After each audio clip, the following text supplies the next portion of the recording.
Hello and welcome to Our Punch Drunk Loves, a podcast celebrating the films we adore. I am your host, Neil Bolt. On Our Punch Drunk Loves, I'm joined by a guest who brings a film they love so much it leaves them, punch drunk. Our combined task is then to discuss why they love that film so much, why that love exists, and celebrate it. My guest on this episode is filmmaker and journalist Andrew King. Andrew, thank you for being a guest on the show. Howdy, it's the first time that I've been introduced as a filmmaker, so that's an exciting thing to have in front of my name. It's great to be here, Neil. Yes, I'm very glad to have you. Especially knowing your background in doing, films. I've watched your short films as well that you've made, and yeah, it's always fascinating to talk to someone who has that experience. On my last episode, I had someone who was quite into doing like found footage on a short form format as well. So it's like two in a row on filmmakers, and being on that side of things. It's good for the old perspective, I find, which is something I'm really starting to sort of dabble in more now. I think the more I get into all this sort of side of stuff to sort of understand it better. The old college adage of learn to look at movies, not watch movies, sort of thing. And Right. even though we all do in a sense we do that anyway. But yeah, Right. Yeah, I think my experience with games as somebody who has never really been interested in making games, and then in film as somebody who is now starting to make my own, shorts, is that in both having some knowledge of how the sausage gets made just makes you a much better practitioner and critic of the art form. I remember listening to a gaming podcast years ago where the host got asked about what the best gaming books were, and none of them had any answers for it. And that was to me, if you care about this medium, you gotta hit the pavement, you gotta pound the pavement, you gotta try and understand how it all works. And so I think doing a podcast like this is one way of doing that, right? Of digging into the guts of a movie, figuring out why it works, and if stuff doesn't work in it, why that is, and why it's there and what function it serves. And so yeah, I think ideally the critical faculty, or the critical practice and the actual practice of making the thing, should be in conversation with each other. Absolutely, and especially for a film like the one you brought us today as well, which is a movie about movies. So yeah, that's going to be crucial, I think, and especially in the self-referential nature of the film as well. But before we get to that film, I do ask a few general questions. The old softballs, as you will, to any first-time guests, just to get to know your cinematic mood board effectively. So it's the 4 questions, which for the first time I've prepped someone on beforehand. It catches people off guard every time I voice. So I start with your first film memory, or at least the first one that comes to your mind. Okay, so the one that is sort of a puzzle to me, but that if I actually remember it, it is the first thing I remember seeing. Yeah, is that scary Mickey Mouse cartoon. I think it's called Runaway Brain. Yes. Which is a movie that is sort of like a scary Mickey Mouse short that Disney has sort of vaulted and not shown since the 90s because it was sort of a weird representation of the character. I remember seeing that in a theater that I'm pretty sure was at Walt Disney World. From what I've the research I've done, Polygon did an article about this a couple years ago. I would have had to been at the oldest 3 years old to have been seeing this, and probably 2, because it 1996 seems like when it was actually really being shown. And so if indeed I remember that, and when I read that Polygon article, it was I've been looking for this for years and have never known what it was until that article described it. I was I remember this Yeah. I remember seeing this. There are images of this that are sort of burned into my brain. So I guess like when I was 2 or 3, I saw that at somewhere, and it's burned in. But like the first, I don't know, uh, movie that I think made an impression on me, like the theatrical experience of seeing it, would have been The Fellowship of the Ring, which was another one that I considered bringing for this because it's probably my favorite film of all time. Yeah, it's a damn But good. yeah, that would be the. I remember my sister tried to convince my parents not to let me go see it because I was only 7 at the time that movie came out, and I think she had, was thinking, well, they would not have let me go see a PG-13 movie when I was 7. He shouldn't be able to go see a PG-13 movie when he's 7, but I did, and it was sort of a life change. All 3 of those movies are sort of like the mountaintop cinema going experiences for Yeah, me. yeah. I mean, it's one of those great things to be in the cinemas for each year for those films coming out, and it just, for me, I had no real interest in the Lord of the Rings until that point, so it was all fresh and exciting, and the sheer spectacle of those films just wow, it just Yeah. I suddenly became like a big fan of that in a way that I didn't become of like things like Star Wars. Like being the age I am, Star Wars was like always everywhere and anywhere, and it was like you must like Star Wars sort of thing. And if you've been to, but Right. yeah, never got to sort of see that stuff in the cinema.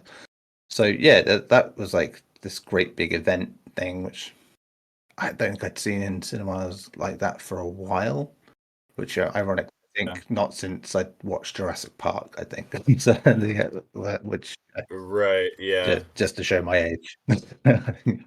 Yeah. Yeah. I sort of lump Titanic and The Lord of the Rings together as like the last gasp of a certain kind of filmmaking. Yeah, Because when I look at Titanic, because of the way that it mixes like practical effects and CGI, it feels bigger than basically anything that would be made now. You could make something that is just as big and spectacular as like those late 90s, early mm, 2000s blockbusters, but they're just as like when people make movies that big or like at a grand scale that really work in that way, they're either like really, really heavily CGI, making their whole world out of CGI yeah, like Avatar, or they're like trying to do as much practically as possible like Top Gun, and you rarely see the blending of them in that way. I think like Dune and Dune Part 2 are the closest I've seen in like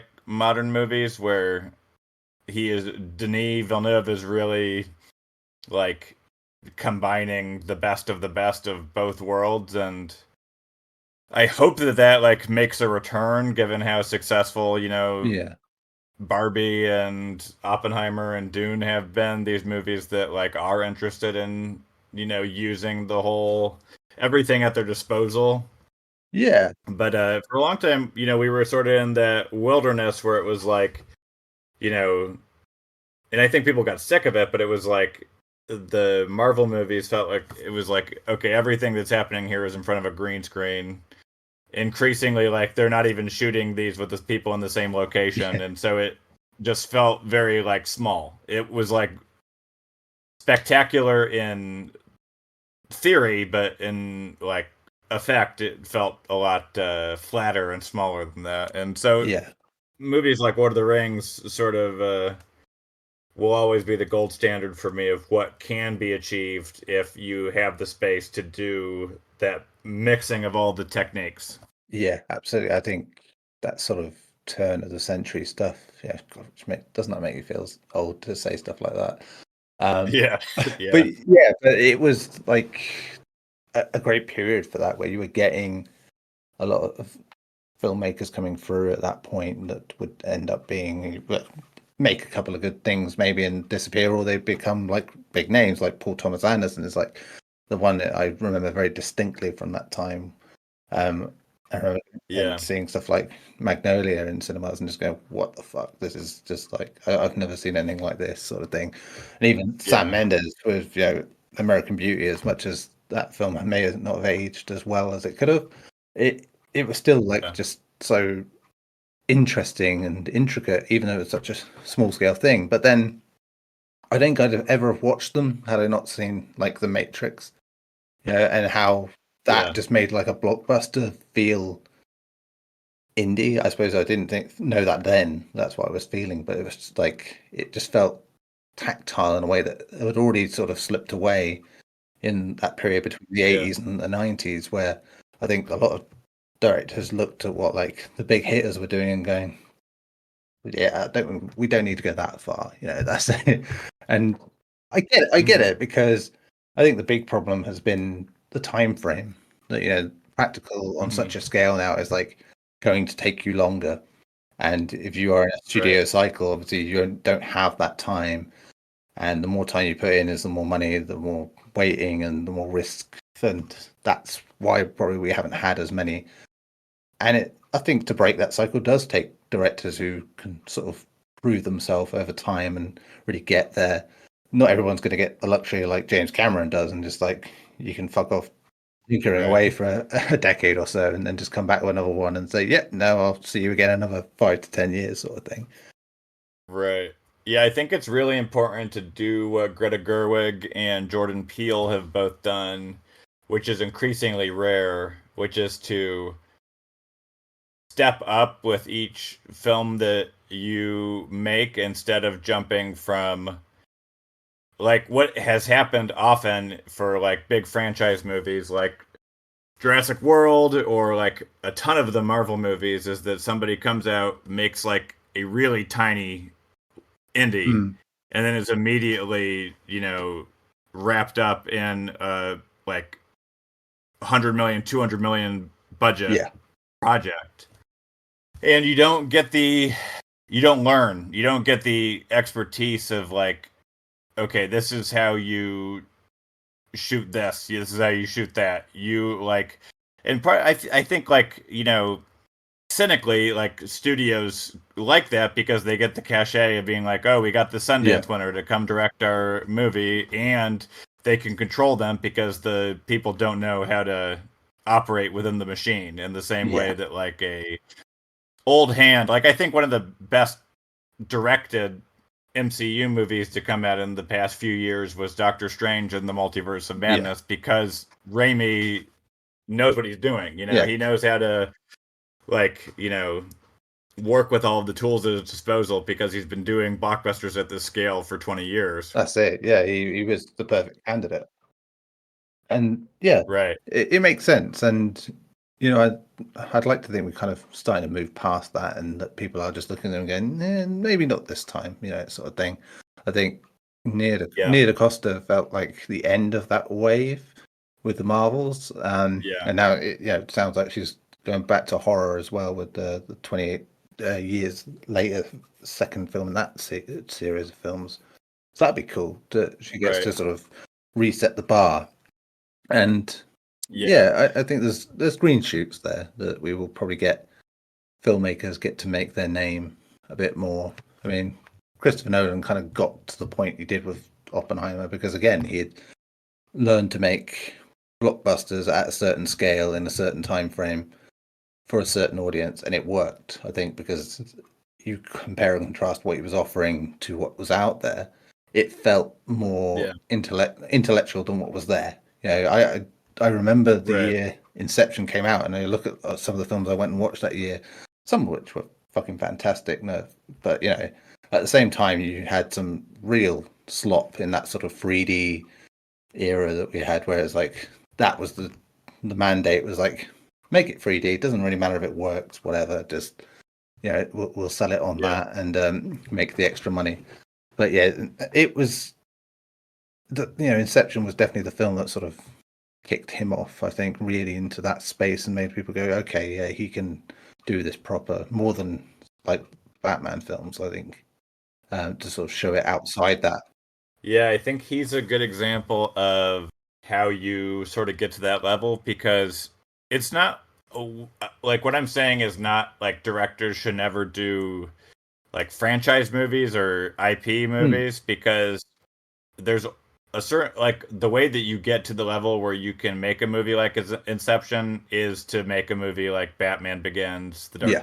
The Dark Knight Rises, like build that cachet that like those having successful franchise movies and building a fan base through that gives you. Um, and I think that like you have to be careful if you're a director, um, to like not take that step too early, because I think if you That's do, it. you can like get to you don't ever find that voice, and you don't ever find the you don't ever develop the tools you need to make that transition. Yeah. But you said you have 4 questions for me, and I have taken us in a lengthy Hey, tangent. believe me, this seems to happen each time. So that's. So next is favorite genre. Favorite genre. I think um, if I go like subgenre, Mm-hmm. it's probably like cyberpunk. It's just like the aesthetic that is always like if I can see a cyberpunk if I see a cyberpunk movie advertised, I'm gonna go see Yeah. it, regardless of whether it is like getting good reviews or not. I just am like drawn to that milieu. Yeah. Um, so yeah, that if I go down like to the like very small level, I'm very interested in like movies like Blade Runner and The Matrix. Um, but yeah, just on like on a broader level, I'm very into fantasy and sci-fi, and also like horror is how I got to know you. Was Yeah. doing art for Bloody Disgusting when you were over there as the editor of the Dead Pixel section of the website for horror video games, and that was sort of uh, it wasn't. I was interested in horror before that, but that was when it really became a concentration for me to Mm. like really focus on it, because I knew that if I was writing for that section of the site, I needed to like know my stuff. So that sort of sent me down that rabbit hole. But yeah, I guess sort of yeah, fantasy, sci-fi are like my favorite things, but I'll watch just about anything. Yeah. Yeah. I mean, I very much agree with that. It's eclectic. It is the best way to be, I think, with cinema. But yeah, it's. I still to this day can't say I have any particular taste in, or genre that I would say, oh yeah, this is the one. Even as much as I cover horror, and statistics would tell anyone that yeah, you like horror, mate. That's what you like. But it's like, Yeah. but I think my love of film didn't just come from that. I think it happened to be like the genesis of it. I think really. So that's yeah, it's one I'm fond of, but not necessarily the be all and end all. Which is the healthy way to be, I think, as well. You can have your favorites, but that's definitely a healthy way of sort of approaching it.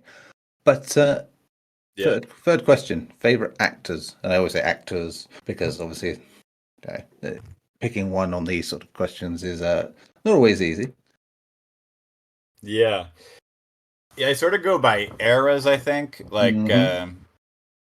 when I was a kid in middle school, I really loved Tom Hanks and Johnny Depp. Wow.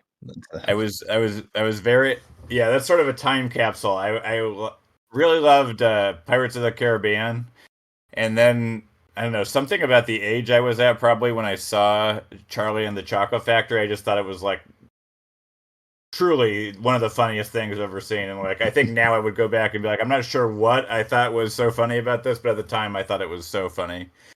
Um, so yeah, I went down like a rabbit hole in probably middle school where I would like go to Walmart and see what Johnny Depp movies they had in the $5 bin, and picked up Benny and June that way, and Secret Window, and probably some others. And so yeah, he was important for me now or he was important to me then, and as somebody who now I just do not think about it all for a variety of reasons. Yeah. Um, yeah, Tom Hanks I still love, but now I think Cruise is an important guy to me, just as Yeah. somebody who cares about, movies and cares about like the big screen experience and like preserving that, and he's somebody who has really put in a lot of effort to making sure that you know that happens, not just in like, I mean, he obviously did it for Top Gun Maverick, like holding that back and not letting Paramount put it on Paramount Plus and insisting that it would be like on the big screen. But he has done it in smaller ways too. Like he insists on a 90-day theatrical window for all of his movies, which I think is important just for pushing back against the idea that it's like, oh, that movie's in theaters, it'll be on streaming in like 5-10 days, which I think is how we've sort of been trained to think about it, especially through the pandemic when there was like the day and date stuff with that was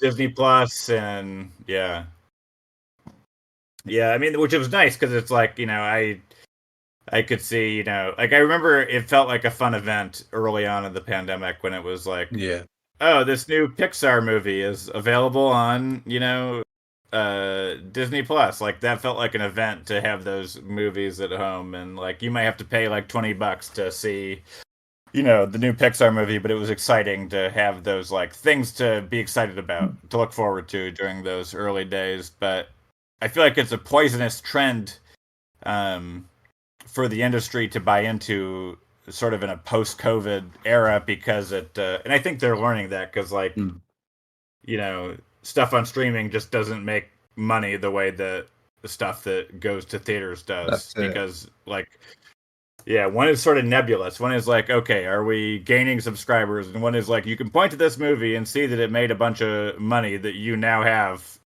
in your pocket as a studio. And so yeah, Tom Cruise is somebody that I like, just love as a screen presence because I love his intensity.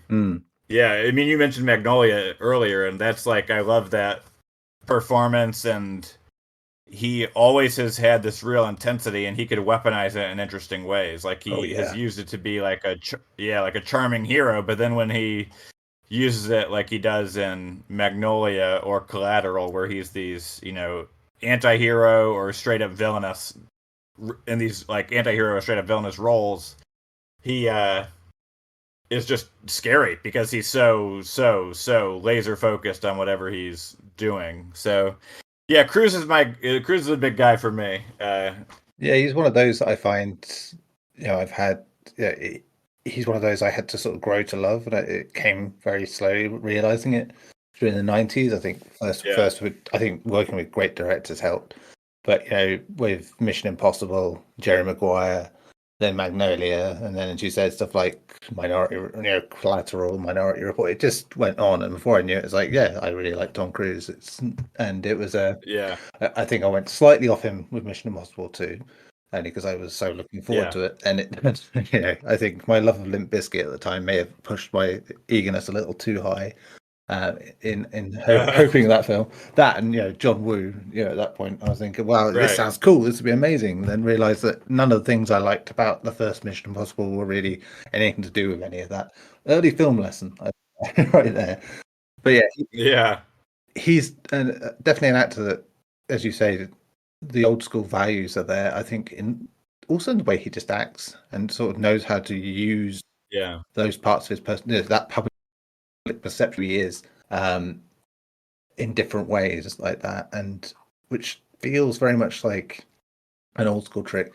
Weirdly, the person I always think of like that is Jimmy Stewart, where it's like everyone, if depending on who you ask, people have a very standard perception of who they think Jimmy Stewart is, but you get him be a surly shit or really angry or passionate, and like you just see different sides of him in the same film even sometimes, and it'd be, but the general consensus would be like, oh well, he's like the nice guy sort of character, and it's like, but you look at the filmography and go, no, he can do it all, like that. It's just the things he's famous for are the ones where he was doing that. I mean, Christ, the thing Jimmy Stewart's most famous for is about him basically going off the rails and trying to kill himself. So it's like he's got a darkness, and I think Cruise knows that as well, how to use that public perception of him being a bit of a nut, a bit intimidating and highly intense. And it's like, and I know that people can see it that way, and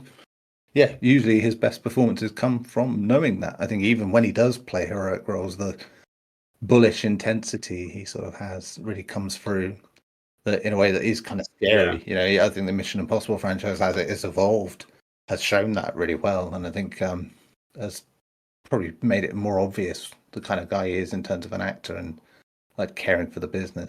Yeah, those movies increasingly I feel like weaponize what is interesting and at times off-putting about him. Yeah. Like they just have made like Ethan Hunt basically synonymous with Tom Cruise, where it's like only Ethan Hunt can save the day, only Tom Cruise can save movie going. Like there's a very like clear parallel that they draw between the character and his persona. Yeah, that's it, and it's never really wavered, which is the funniest thing about it, the whole thing, because he's had all control of that franchise from the start, really, and it's been right, which has clearly been a very smart move, you know, to take a '60s TV show and turn it into this juggernaut blockbuster franchise. Is pretty much what everyone's trying to do now, really. Again, so yeah, he's the template. Very, very prescient. Yeah, yeah, very, very prescient. Any others to add to that pile, or are they the pantheon? Oh yeah, I mean, I think Tom Cruise and Tom Hanks are the ones of those two that would actually be my pantheon. Now, I mean, I feel like now I am less into specific actors than I am performances. Like I saw Charles Melton in December last year and was just really, really blown away by that performance. And I think in terms of like favorite actors, like long term, I feel like I don't add a ton new. I have like Tom Cruise is like a guy that I've known about since I was very young and still really like. And but yeah, it takes a lot, I think, to be get into that pantheon of favorites. Yeah, that's it. You either have to have grown up with them or just have them connected with a certain director. Sometimes I think as well helps. So I very much felt that way with Billy Wilder and Jack Lemmon and William Holden. Then anytime they were associated with him, it's like, yeah, brilliant, like that. And they were just like magical actors for me in that regard of what they were. And again, great examples of people who could be just portray different, their very public perception of who they are in this very frank and upfront way. Okay, so the natural question from there is, of course, favorite directors.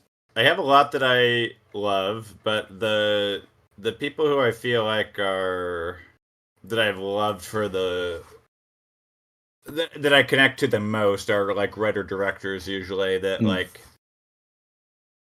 that I feel like I don't know, that's something that I looked out for as a young film fan, was like I'd look for the hallmarks of like, how can I tell that a person made this movie? Yeah. How can I tell, because I think when you're young, it's just like, you don't have that conception of where movies come from really. And I think I got it fairly young because I had all those Lord of the Rings extended editions that had like the 2 discs of special features that I watched pretty religiously just over and over. I think as I got a little older, I started to look for the fingerprints of the director, and writer-directors always stuck out because you can see their thematic interests as well as their aesthetic ones in a way that it is sometimes difficult to with just directors who don't write their own stuff. But yeah, I've always really liked Quentin Tarantino and Wes Anderson for that reason. I think because they have such clear voices that come through in their work that I am really drawn to. So I'm always I always am like, I mean, and as I've watched more and more movies, I can pick out smaller things that sort of set a filmmaker apart. I think like growing up, I watched a ton of Steven Spielberg movies, but I was not really aware of the the style and the way that I am now looking back at those movies. I wasn't really aware of like what the unifying things were that made Indiana Jones like Jurassic Park, like Minority Report, like War of the Worlds, you know? Yeah, it's weird when I think back to that, because in that era, in the 90s especially, because Spielberg was like synonymous with everything around that, a certain section of films, but I never really made the connection in the way that I would normally think of. I think like stuff like Animaniacs came out, and there was a cartoon version of him in it, and it's like, it's like he's everywhere. This guy, you knew the look of this, guy with a beard and a baseball cap on, and with the glasses, and like Right. that, and it's like, and you get to a certain point and you realize, shit, that guy made this film that impacted me, this film that impacted me, this film. But yeah, it's nuts how that someone can have that impact. And yeah, when you just go back, and these days especially, I find I go back to certain films and go, that person directed that film and that film, that makes more sense now. I get this. Right. This makes a lot more Yeah. sense. Who was it the other day? There was someone who made some dumb little film. I watched it. I thought, this feels oddly familiar. And then I found out they'd made Bill and Ted's Excellent Adventure. And I was like, yeah, now this makes sense. Yeah. I get it. I get why I enjoyed the dumb, silly stuff in it. And it really worked for me. But it's like there was a real distinct tone even in that, despite it not really being like this famous director. I think it's Stephen Herrick. That's the guy's name I was thinking of. But he did stuff. Yeah, he made Critters. That was it. I was watching Critters. And that's where I got it. But he also made like the live action 100 Wild Dalmatians and the Mighty Ducks. Yeah, it was like, and I looked at all those films. Like, yeah, it makes sense. And Don't Tell Mom the Babysitter's Dead. So it was just, yeah. I thought, yeah, that guy was like the man in the 90s at some point. So right. then he made that Wahlberg film Rockstar, and I suppose your time has to come at some point, and that was definitely.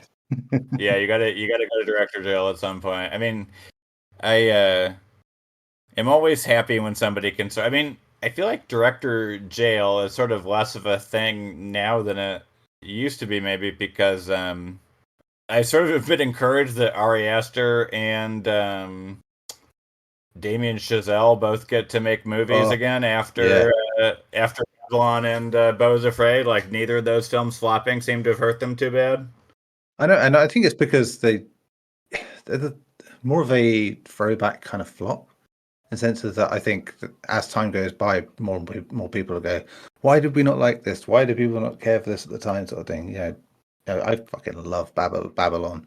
Like the thing that always I'm quite standard with Chazelle especially is that I've still not seen Whiplash. The film that everyone holds up. But that's the film everyone holds up as being like the big thing. And I've watched La La Land. I quite like it.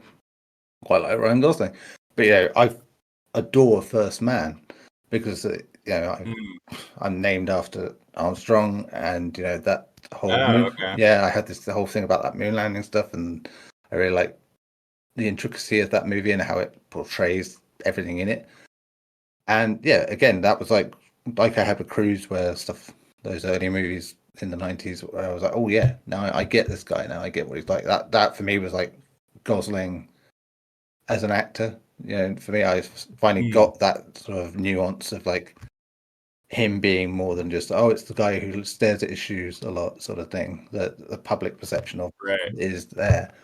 And then Babylon, just like forget about it. I think it again another movie about movies, but just the sheer balls of it.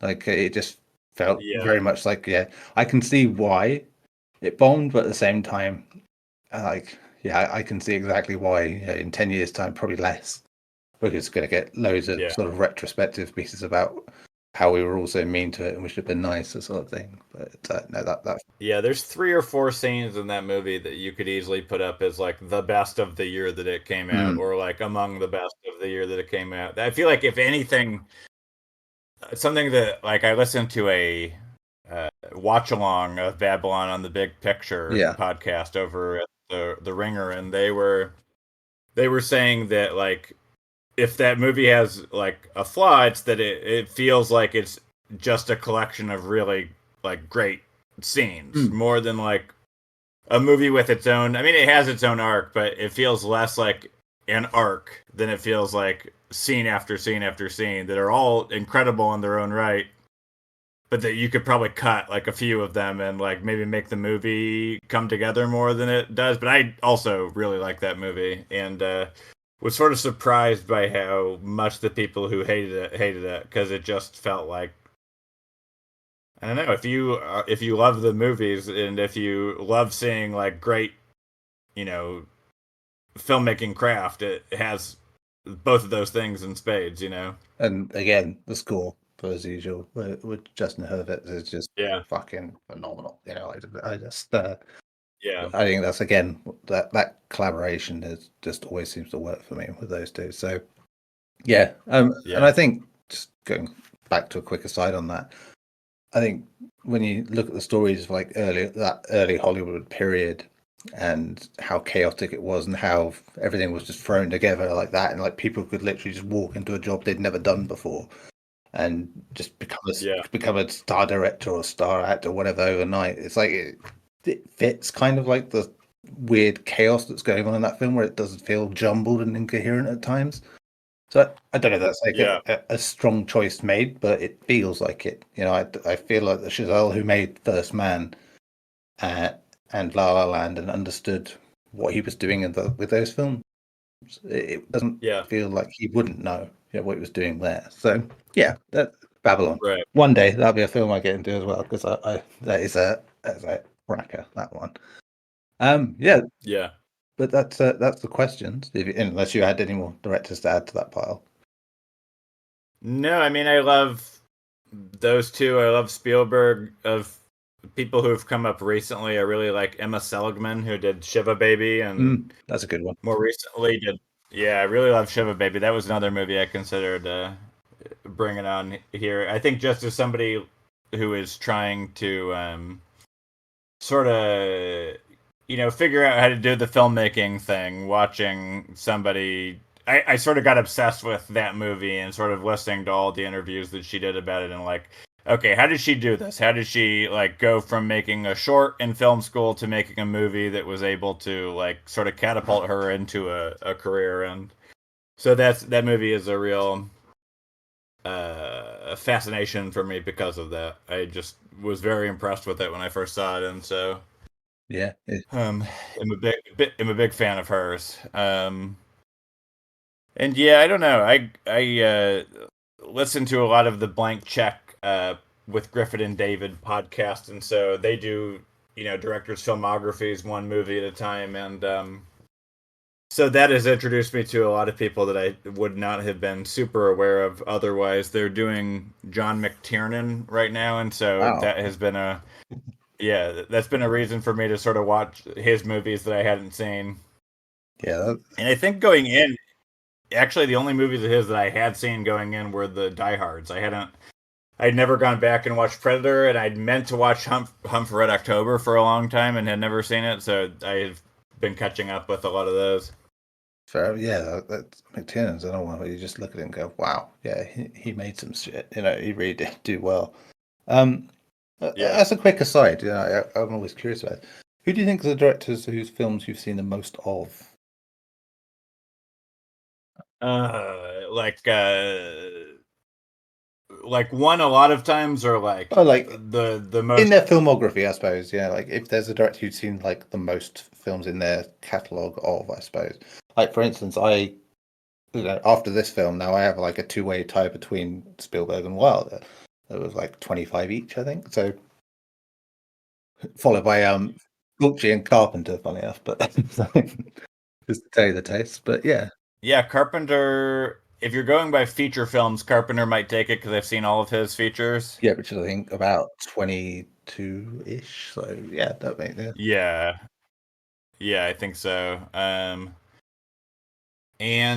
if you go by just anything that they've directed, it's Lynch because I, at a point, was trying to see everything he'd ever directed. So I've seen all of his short Yeah, films. I've seen like 90% of the ads he directed. I've seen all of his features. I've seen all of Twin Peaks. So probably Lynch is the one who I've dove the deepest on in terms of just trying to be a completist about it. yeah, it's I remember you sort of mentioning about Lynch. I think we had sort of discussion when I picked up a bunch of his films, most of which I still haven't watched because it's added to the great pile I have where I'm like, yeah, I've got all this.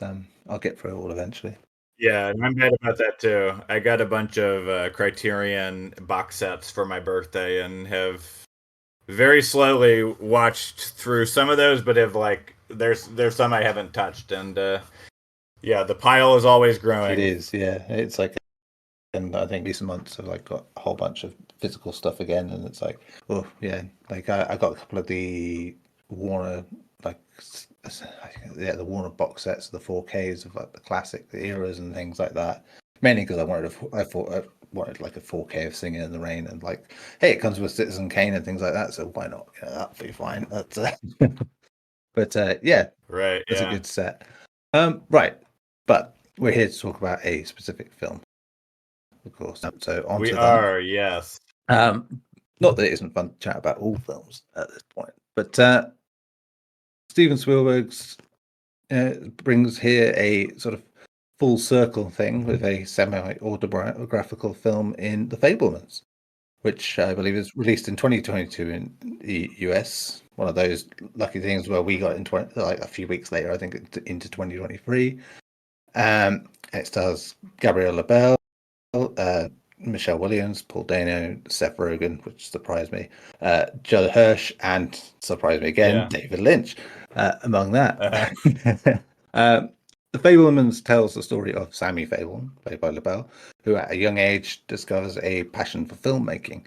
And as this passion grows, so too do the problems between his parents, and the two eventually clash in a devastating fashion for the entire family. It's a film about films, but fittingly, I would say it also taps into that long-standing well of Spielberg's creativity by using his own childhood to mine for content, if you will, but in the way that he does so well. I think watching this, Andrew, really made me think, like I was saying earlier, how Spielberg is kind of, he's both legendary and somehow underappreciated because, like many long-time directors, he's had lulls, bad patches, difficulties in his career, but when you look back at that body of work, it's hard not to be impressed with it, especially the variety of it. So I say this indulgence, if you could, in this film, is well earned, would you say? Yeah, and I think it shares something with all of his best movies, which is that if you listen to Spielberg like talk about his career, something that comes up a lot is fear. Yeah. That he feels like the movies he makes that are best are movies where he was afraid that he wasn't going to be able to pull it off. And the movies he thinks he regards the least in his career are the ones where it was like, oh, we'll just go back and we'll do another Indiana Jones. That's something he said is he thinks that all his sequels are worse than his originals because he is not as scared. He knows what he's doing. Yeah. And the Fablemans from like a craft perspective is not like it's not an effects movie, so it's not like he's coming to it going, how am I going to pull this off technically? But it is a movie that he had to sort of be pushed into doing by Tony Kushner, who's the co-writer on this movie and co-writer on 3 other of Spielberg's movies, I believe, Munich, Lincoln, and West Side Story. Yeah. Yeah, when they were making Munich, I believe Kushner or Spielberg told Kushner the story that is like the central sort of story of this movie, which is about we talking spoilers? Yeah. I mean, the idea of this is Okay. it's an analysis, so yeah, everything is open, I'd say, in this one.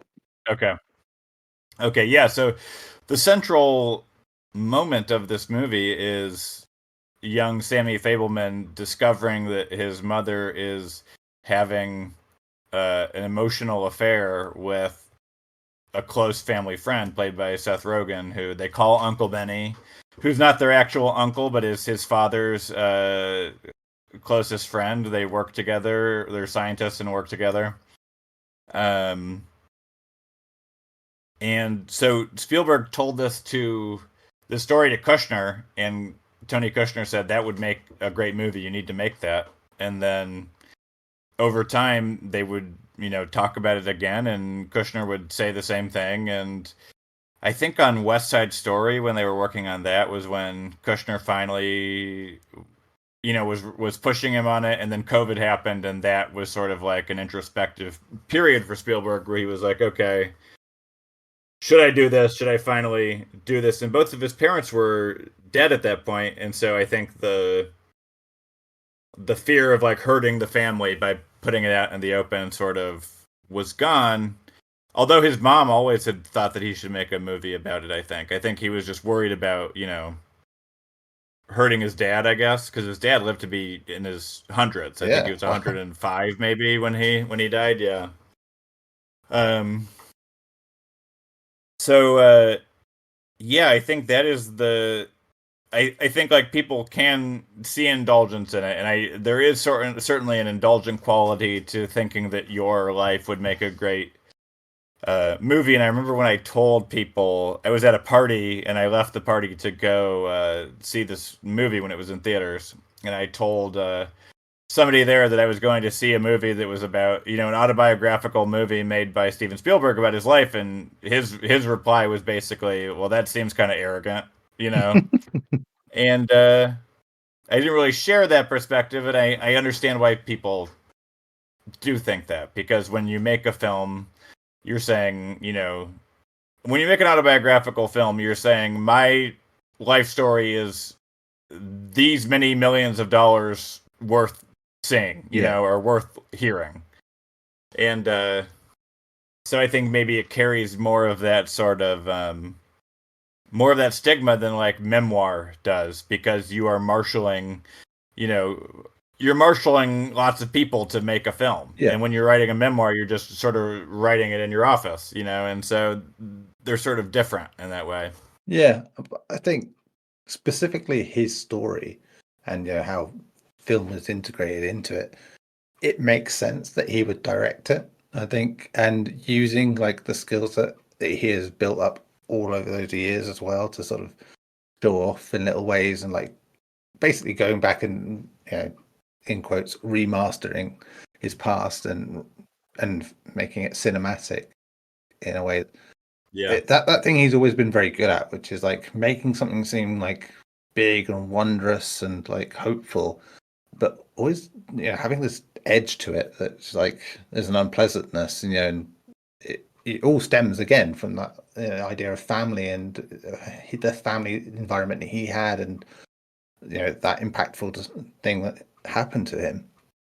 And another sort of complaint I've seen was like the idea that it's a very privileged sort of view, to be saying, oh look, he gets all this given to him, he gets given these expensive cameras and stuff, and gets to make all that, it's all handed to him, and it's like, well, it's his life. He's not denying that he's got the privilege of doing all this.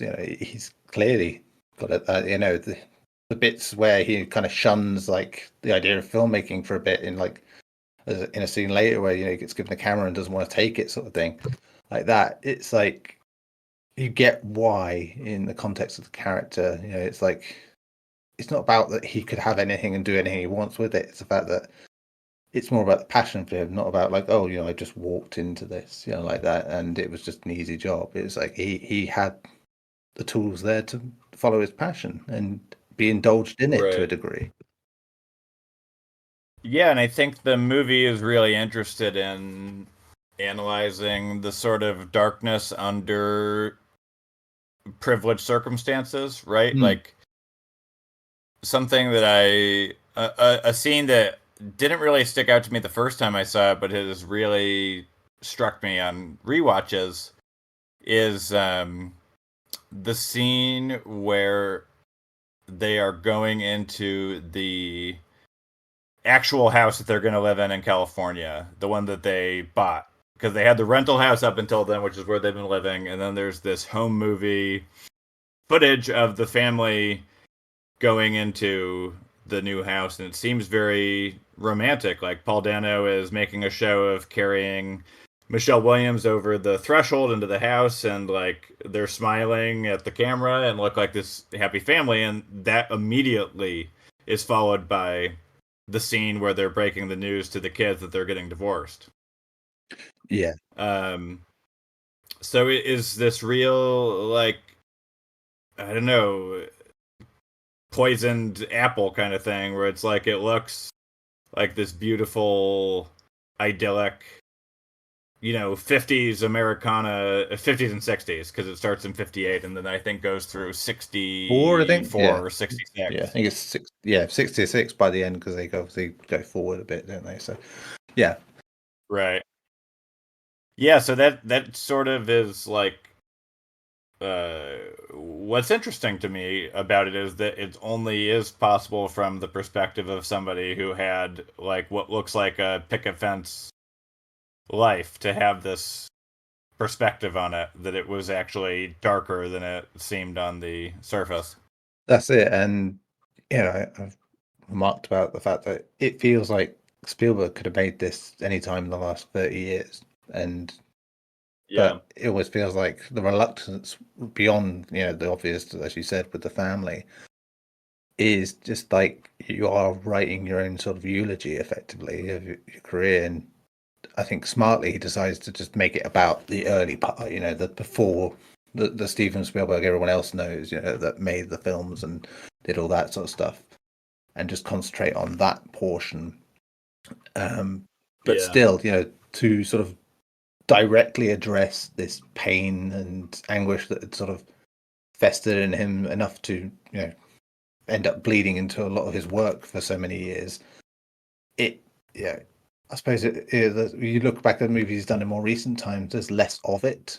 So I suppose Mhm. it's probably the best time to sort of come to it at this stage of his career as well, I think, where you can look back at it a bit, like you said, with the way it is now, family wise, and having that introspective time, COVID. It does make a lot of sense, I think, to be doing it at this point in his career rather than say, in Schindler's List era Spielberg, which really I think would have felt very, would felt more arrogant and self-indulgent to do something then. I think he enjoys going back to certain aspects of his early memories of filmmaking. I think he likes going back to the well in that regard as well. I don't know if you sort of felt like that Yeah. with that. I think that those scenes of filmmaking are some of the most electric Mm, in the movie for me. I mean, I really love both strains of the movie. I love like the burgeoning passion for film and how he's expressing that, and I love the family drama aspect of it too. But there's such a, I don't know, there's something that, as somebody who like grew up as a film fan and like at an early age was thinking that might be something I'd like to do. Spielberg was one of those names that I heard often, and the first director I remember reading a book about. I borrowed from the library or owned a book that was about all of his films up until that point. yeah, And so he was very, when as I thought about my own home movies, Spielberg sort of loomed large over those. Um, and so to see him making his own like home movies and seeing the cool like stuff that he came up with to pull off certain effects. yeah. There's some good bits in that, especially like the thing with the plank in the dirt thing to make the dirt Yeah, explode. It's just like you just I know you sort of learn different things as you learn more about filmmaking, but to see little things like that, it just makes you go, a kid figured that out. It's like, yeah, I like the thing with the holes in the film, and like for the gunshots and stuff. It was like, yeah, obviously not something you have to right, worry about as much now, but it's like then it's kind of like, imagine that it's very kid centric to think, yeah, I'll vandalize the film in the hope of getting an effect sort of thing. It feels like that's more likely to have come from like someone younger and more daring and experimental the medium right, and trying to take it apart. Yeah. And I think it's something that it shows in this film with that his filmmaking is inspired by both his parents, even though he doesn't seem to right, realize that. I think he obviously shares his mother's sort of creativity and flair for it, but the analytical approach to it, he doesn't realize he has, that from his father, where it's very much, in terms of how he takes apart what he's doing and really sort of gets how to, instinctively make things look like they should and really sell it. I think it goes down to when he does eventually film that scene, the prom ditch day, the film, and Yeah. you see that he doesn't even realize quite how he's managed it. It's like, he seems to think, oh, it's just the camera sort of thing. It's like, when we know full well if it was just the camera, anyone could do it, sort of thing. It'd be a very, Right. very different thing. It's so yeah, I did like that as much as the film is very critical of both parents in their actions and inaction in their own relationship issues, it's nice that they both get both sides of it, where they are just having a positive impact in their own way, like that at different points in the story, and well portrayed, of course, by Michelle Williams and Paul Dano in that regard. Yeah, Paul Dano in this is a performance that I really love. Probably my favorite of his. It's not as big as he can go, like we've seen him as the Riddler, we've seen him in There Will Be Blood. Like those are much bigger performances, but yeah, it's much subtler, isn't it? This is I think it's one of those where you just sit and think about it afterwards and think it's like, he was just so naturally good, in what he was doing.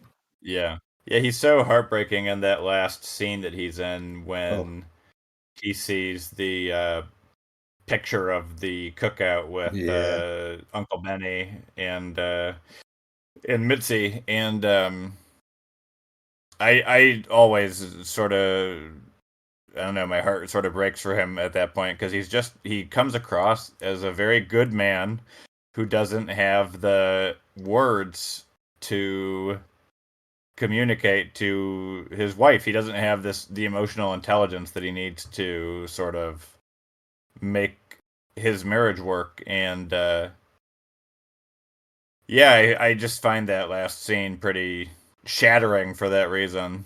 I mean, yeah, that's it. They are both creatives in very different ways. It's just, as I said, goes back to that, doesn't it? Where she is much more free flowing and very, in the artistic sense of creativity, is very much the mechanical sense. And I think while there is something that you can see why they may have connected in to begin with. You can see why that gap might widen with time when she inevitably meets someone that is more on her level in terms of like understanding how she sees things.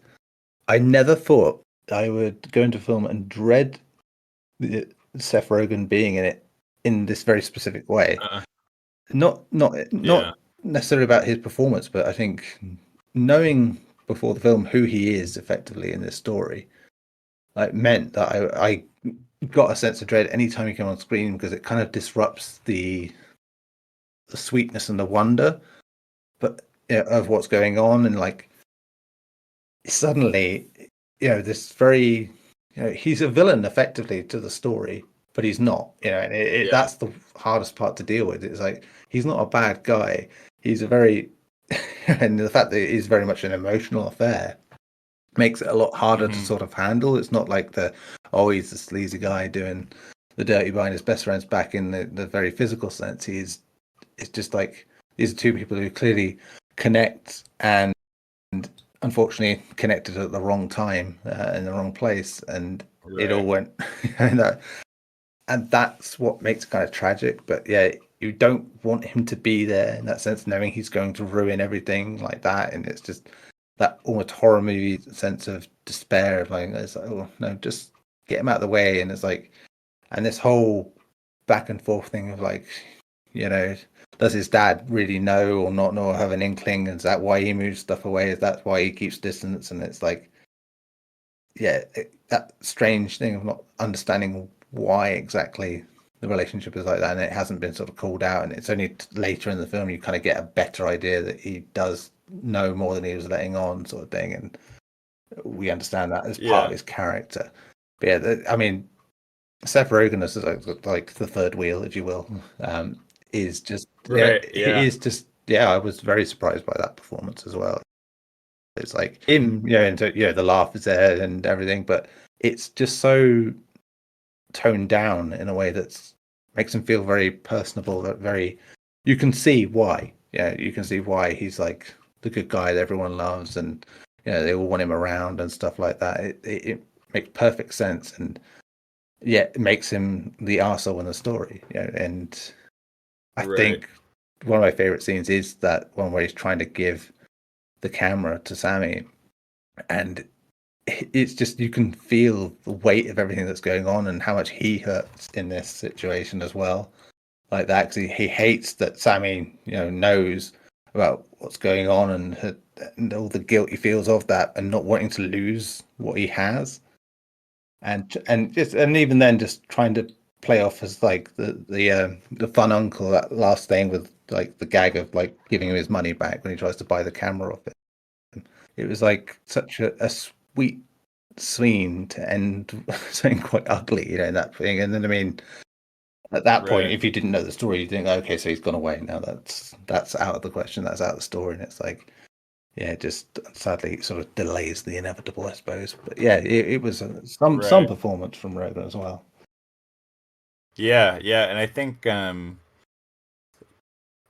is the question of how much Bert knows what's going on, but I think that he does keep Seth Rogen around for the same reason that he asks Sammy to make the film of the camping trip, which is that he doesn't know how to make. He doesn't have the emotional intelligence to make Mitzi happy in the way that Sammy and Uncle Benny do, but he's smart enough to know that he can't, and so they're like tools in that way to express his love Yeah, to his wife. I guess that he knows that like she likes spending time with Benny. He knows that she really loves seeing Sammy's creativity, yeah, and he can't give her those things. So he encourages the other people to do it. And in the case of Uncle Benny, that ends up being a problem.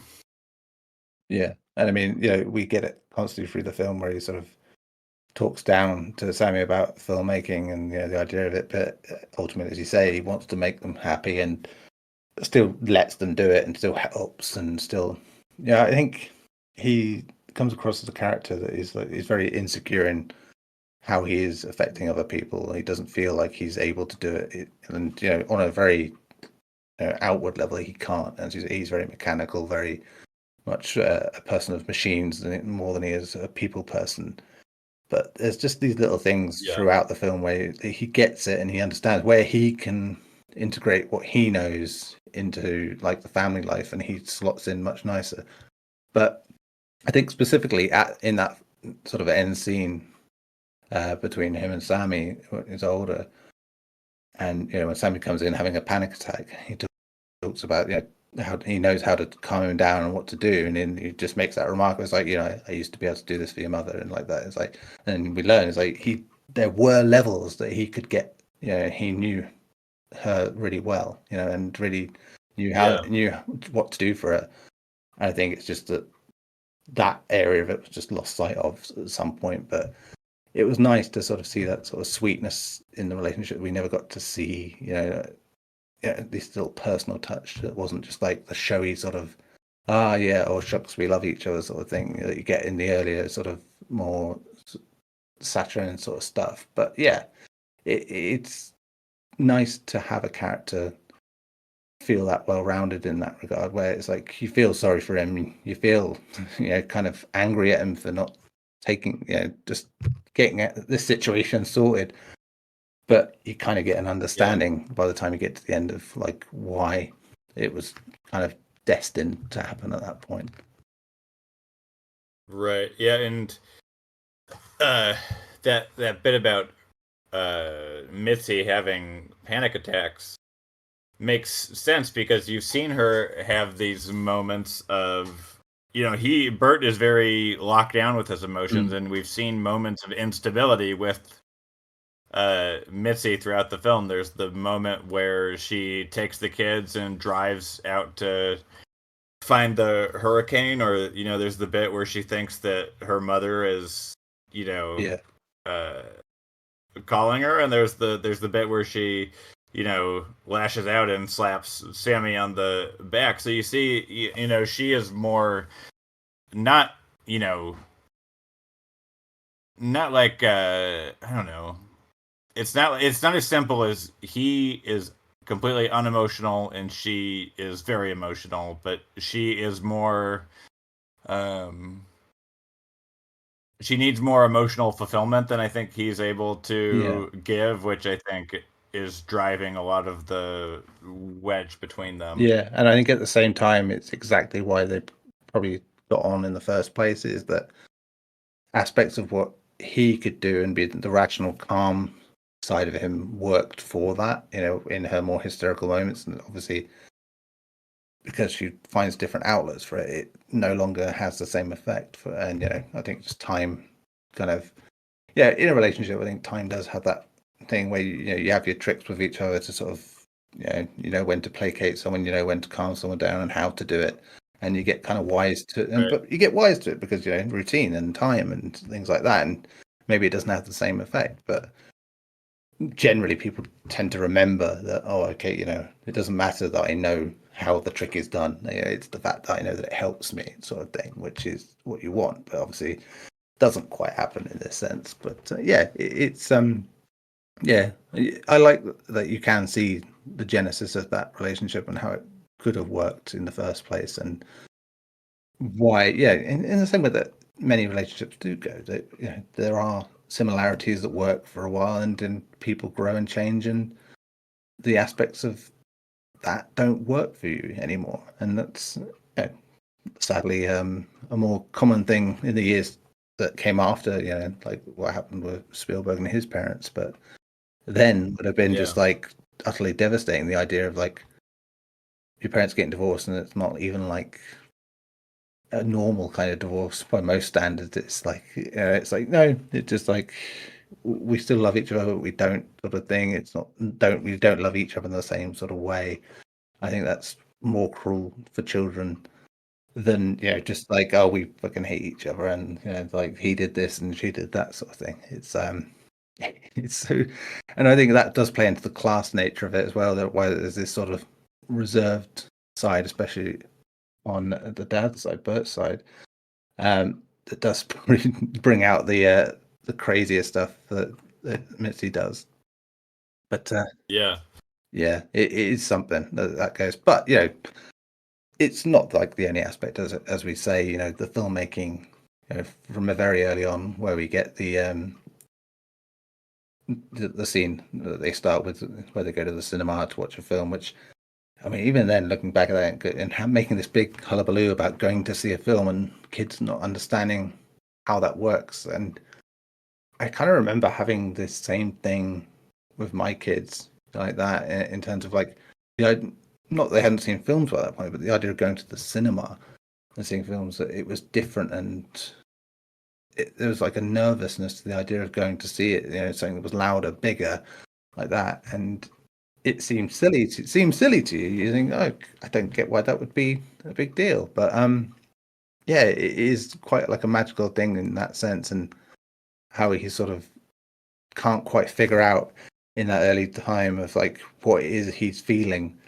Like he thinks initially it's just like it's about the train. It's about the train. That's what drew me in. And it's like, no, it's what happened to the train, how it was presented, and like that, and how he sort of slowly comes to discover what it was that connected with it, and it was what the movies did with that train. And Right. I mean, an interesting choice of film. I know it obviously it goes back to Spielberg's own personal experience, but I think it's the greatest show on earth. I think it's called, isn't it? And I don't think it's like widely loved or anything, by modern standards, but yeah, there's a very sort of clear line then through the sort of films that he grows up loving, um, that makes sense in his filmmaking, and it's very similar to the way Carpenter as well. Like he loved all these westerns, loved the idea of what they did, and just really rolled with that. And because westerns kind of were like the comic book / action movies of their time, where they would really be these big grand spectacles, and they would be where the gunfights would be and like that. And that's what he wanted to do. He wanted to make these big blockbuster things, and Spielberg adapted aspects of that, having obviously got it out of the system early on, I think, by making these small films and things like that. Whereas I think Carpenter, I think he got that out of the system later by doing stuff like Assault on Precinct 13, which is very much Rio Bravo. Right. But yeah, it is fascinating to see filmmakers of that age and era sort of all drawing from the same sources and the same pool of directors like Ford and Hawks and that, and really just taking it to the next step. Because I suppose in the modern age, people will look at what directors do and go, "Oh, he's just doing what that director did," or because we've got so much history and it's more obvious and there's more information out there about those comparisons. But I think you kind of get away with it a bit more then, because there was still so much ground that hadn't been covered and so many things you could do. And I think in Spielberg's case, I think his sort of analytical nature and how things worked and how he could do them probably made that it stood out more when he went on to make bigger films and make proper things, is that they are spectacles in a very traditional sense, like those westerns, but very much in his own mold. And I really, it gave me a fresh appreciation, I think, just seeing how he basically did. He fanboyed over some stuff, remade it, and then went on to make the stuff that he wanted to make in time. And I think it proves that that's a very healthy part of learning about it. In terms of, it's not the end of the world to copy. I think it's probably the end of the world to copy a film directly and that be like your big career thing. But it's I think at some stage you would want to sort of go, oh, so if I can recreate this scene from this thing or do this film that I really love and really get into the nitty gritty of it, which I think he does in those scenes. It's like, as much as it's like it's fun, he gets to do recreate these scenes and these films he loves. He's also just trying to figure out how they did it and how he can make it work on his scale. And that's where it seems like really simple stuff as filmmaking goes, but it really does just give this cool insight throughout the film and these little touches of about the world of filmmaking. You don't tend, someone who doesn't really hasn't really studied film in that way can look at and go, now I think about it, that makes sense that they could do this and he could do that, and it's like, that's really cool and clever. Something that maybe been lost a bit, I think, in like we were talking about earlier with the way movies have gone, and there being so much CG work and less practical work. There's not as much discussion because the big movies that dominate the discussion don't tend to be those kind of movies. So it's often just regurgitated, hey, did you know this about this movie? Blah, blah, sort of thing that we've heard like countless times before. The healthy thing about his trajectory is that he starts, like you said, by copying the movies that he's seen and figuring out how to recreate them on the small scale, and then goes on to do very different spins, right? Like he's putting the things that he's seen in a blender, like that's the thing that is happening with Spielberg and Lucas and like those directors of that time, is that they're like, Lucas is looking at movies as different as like the Seven Samurai, and looking at like adventure serials and like old sci-fi movies and sci-fi serials, and like figuring out, how do I put all of these things in like World War II movies, and like taking all of that and like synthesizing that for Star Wars. And I think now the thing that has happened is, like, when you hear like Dave Filoni and Jon Favreau talk about their work on like Star Wars, it becomes pretty clear that it's like they are Star Wars fans. That's what they're bringing to this, is that they love Star Wars and they're interested in seeing more Star Wars. And it's less that they're like taking the influences that they had, synthesizing them and making something new. It's they're taking the interest they had and then making the same thing, because IP is such a, like, IP just rules, and that has been the place that we've lived in for, I mean, it sort of is the world that Spielberg created, not of his choice, but it's what him and Lucas inaugurated with these blockbusters towards the end of the 70s is that Yeah. they start this trend towards bigger and bigger and franchisable, and high concept is like the big thing that sort of that Spielberg is like looking for as a director and producer in the 80s and 90s. Is he's looking for, okay, is this easy to explain? Does this have a clear idea that you can sell to an audience, that you can put on a lunchbox, that you can make a ride for? Yeah. That's it.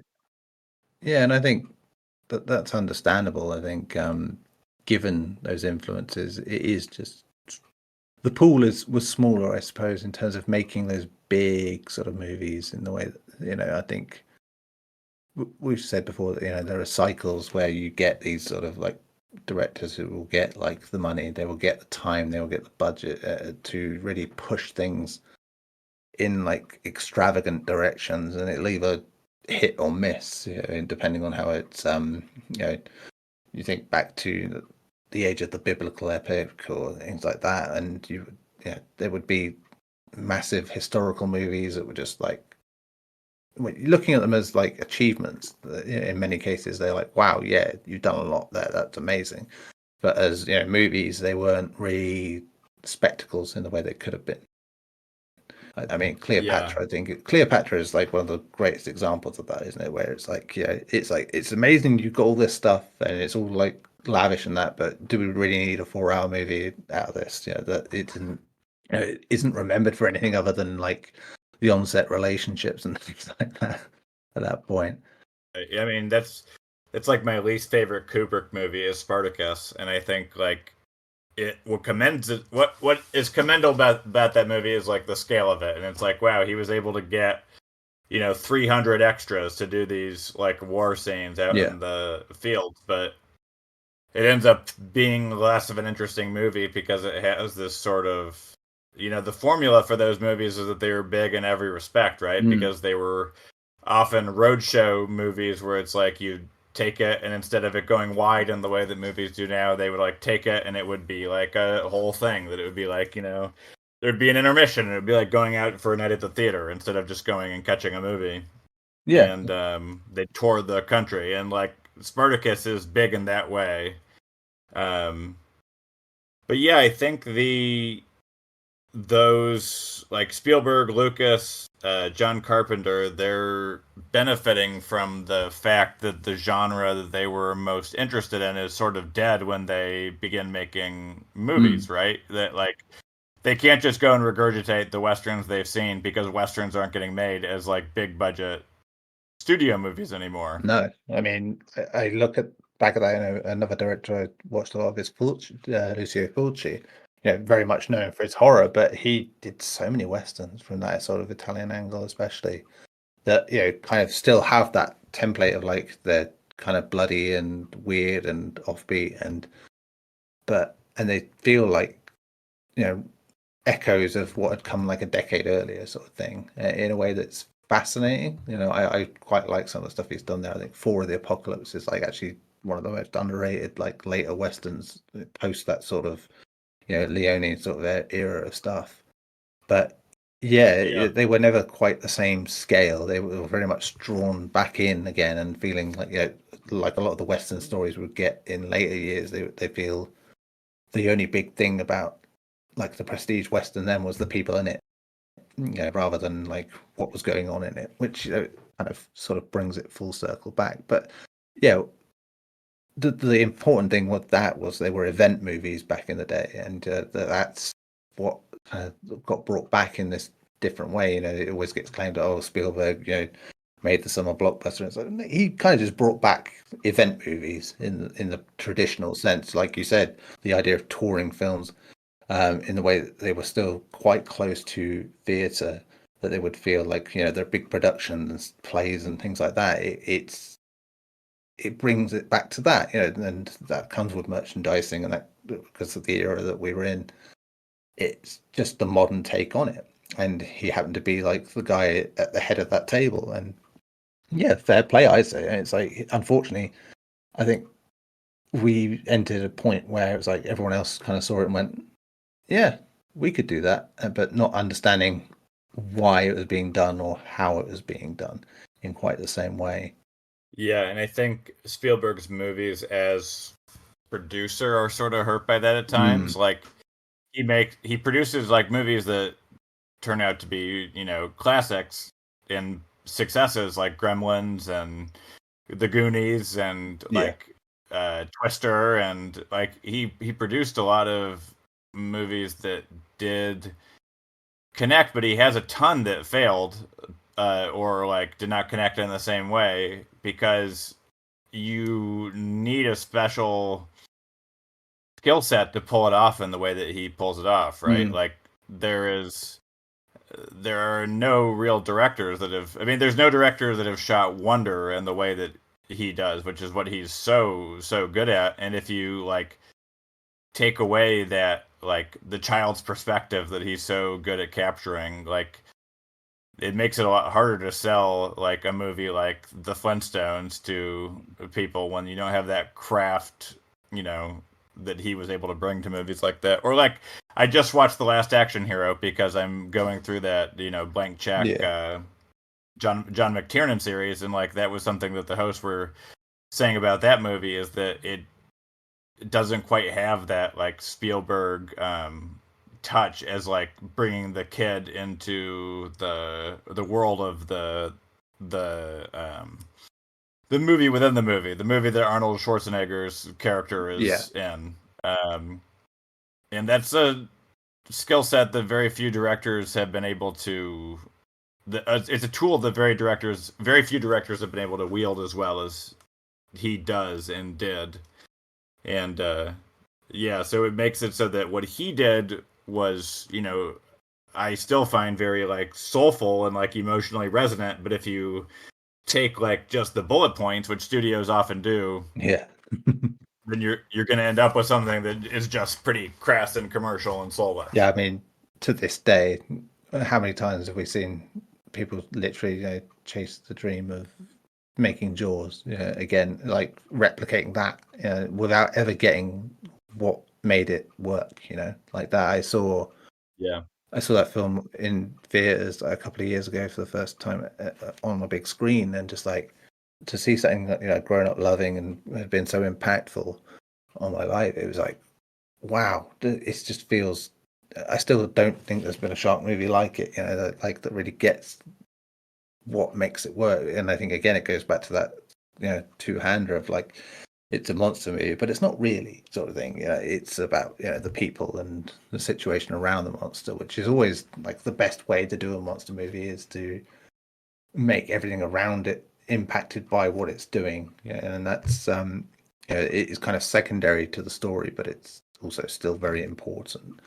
So yeah, I mean, the Jurassic franchise, as we've seen, I think is another just one where they don't know what they're doing at this point, where they don't really get what they're trying to do. The wonder of that film, you can't replicate it because it was done.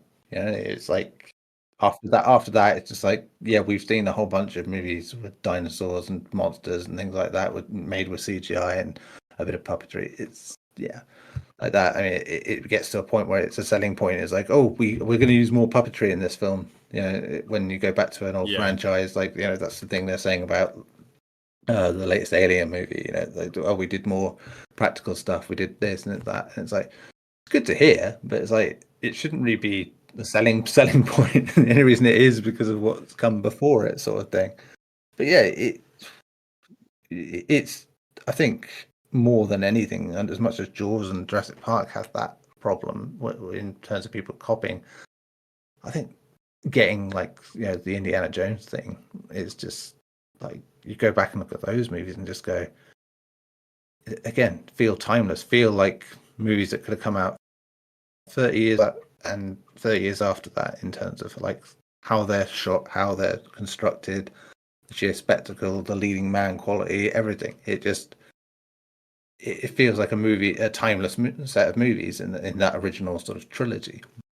And again, to replicate it, you have to have the right person in each department, and that is increasingly difficult, I think, in a time where, you know, it's about getting it out there.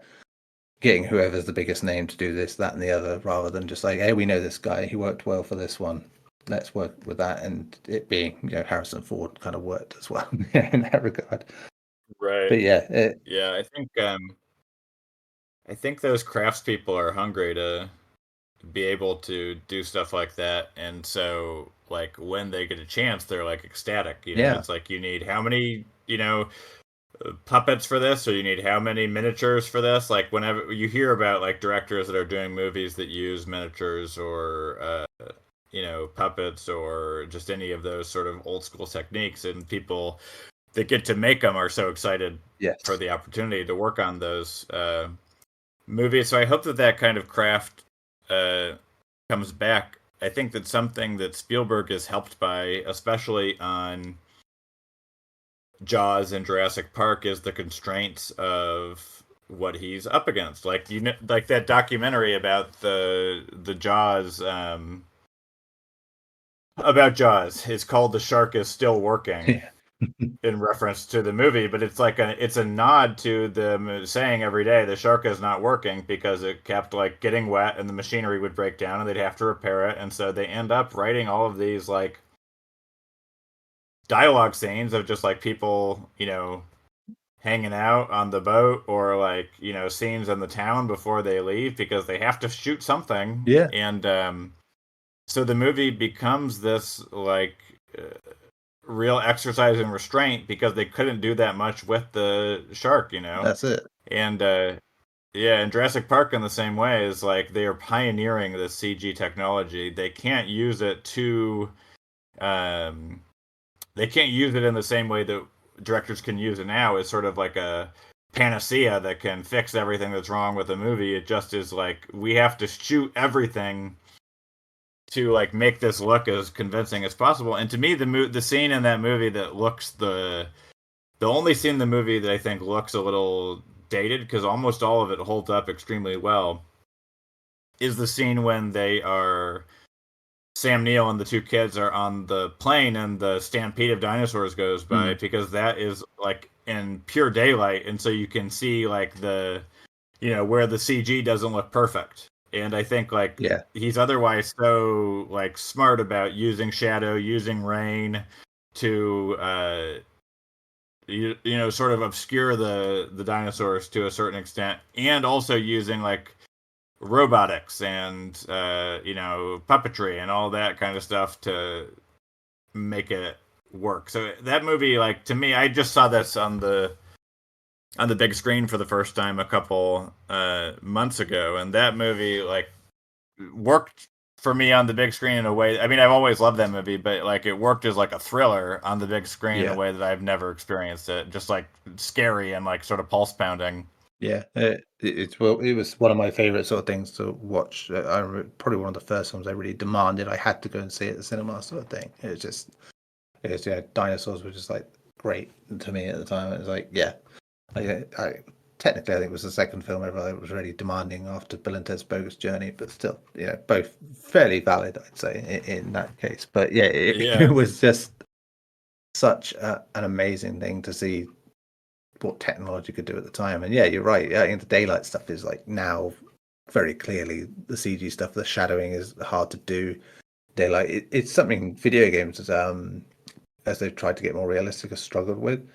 I noticed, supermassive games when that very realistic sort of thing using real actors and things like that to computer generate them.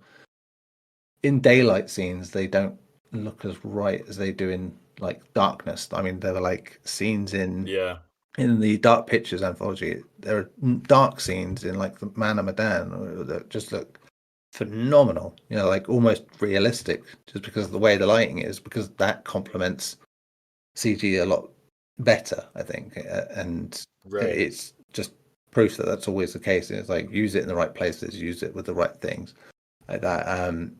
Sometimes it is just used to speed things up and move things along and say, yeah, well, let's not figure this problem out with anything sensible. Let's just use the easy option, which I get it. A lot of money at stake. You've got to do that, but it is still a bit sad that people don't get the chance to sort of figure those things out and really get to go into the weeds of like creating, compromises and to work. I think covering horror a lot in the modern day, I notice this a lot, especially with the use of like CG blood. Is like one of my big bugbears because it's just like use it fine if you're going to use it, but it does not work in certain lights at all. It's just so unconvincing, and it just takes you out the moment.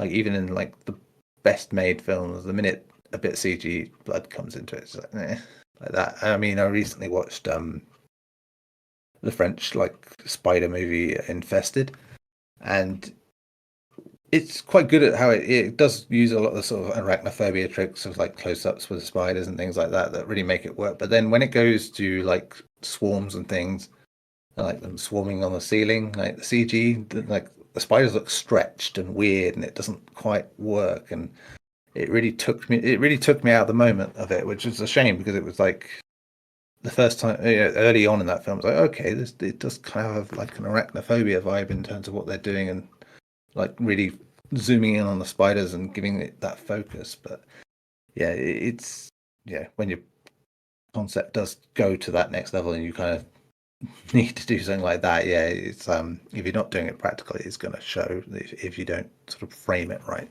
There's around CG. Yeah, I was gonna say that's the thing that I feel like horror suffers the most from when CG is bad or obvious or over relied on, because like that is just a very easy way to lose any sort of fear, is like looking at something and knowing that there's no reality to it. It just brings you out of it. Yeah. And part of, I mean, like it's not like the thing looks like believable necessarily. I mean, I think that movie still looks incredible, but it's not like you're looking at it and being like, this is a real thing. But the fact that it is tactile, like, helps you buy the fake Yes. better than like CG, where it is fake, but also can tell that there just is nothing there. In like a practical effects movie, it's like at least there's something there.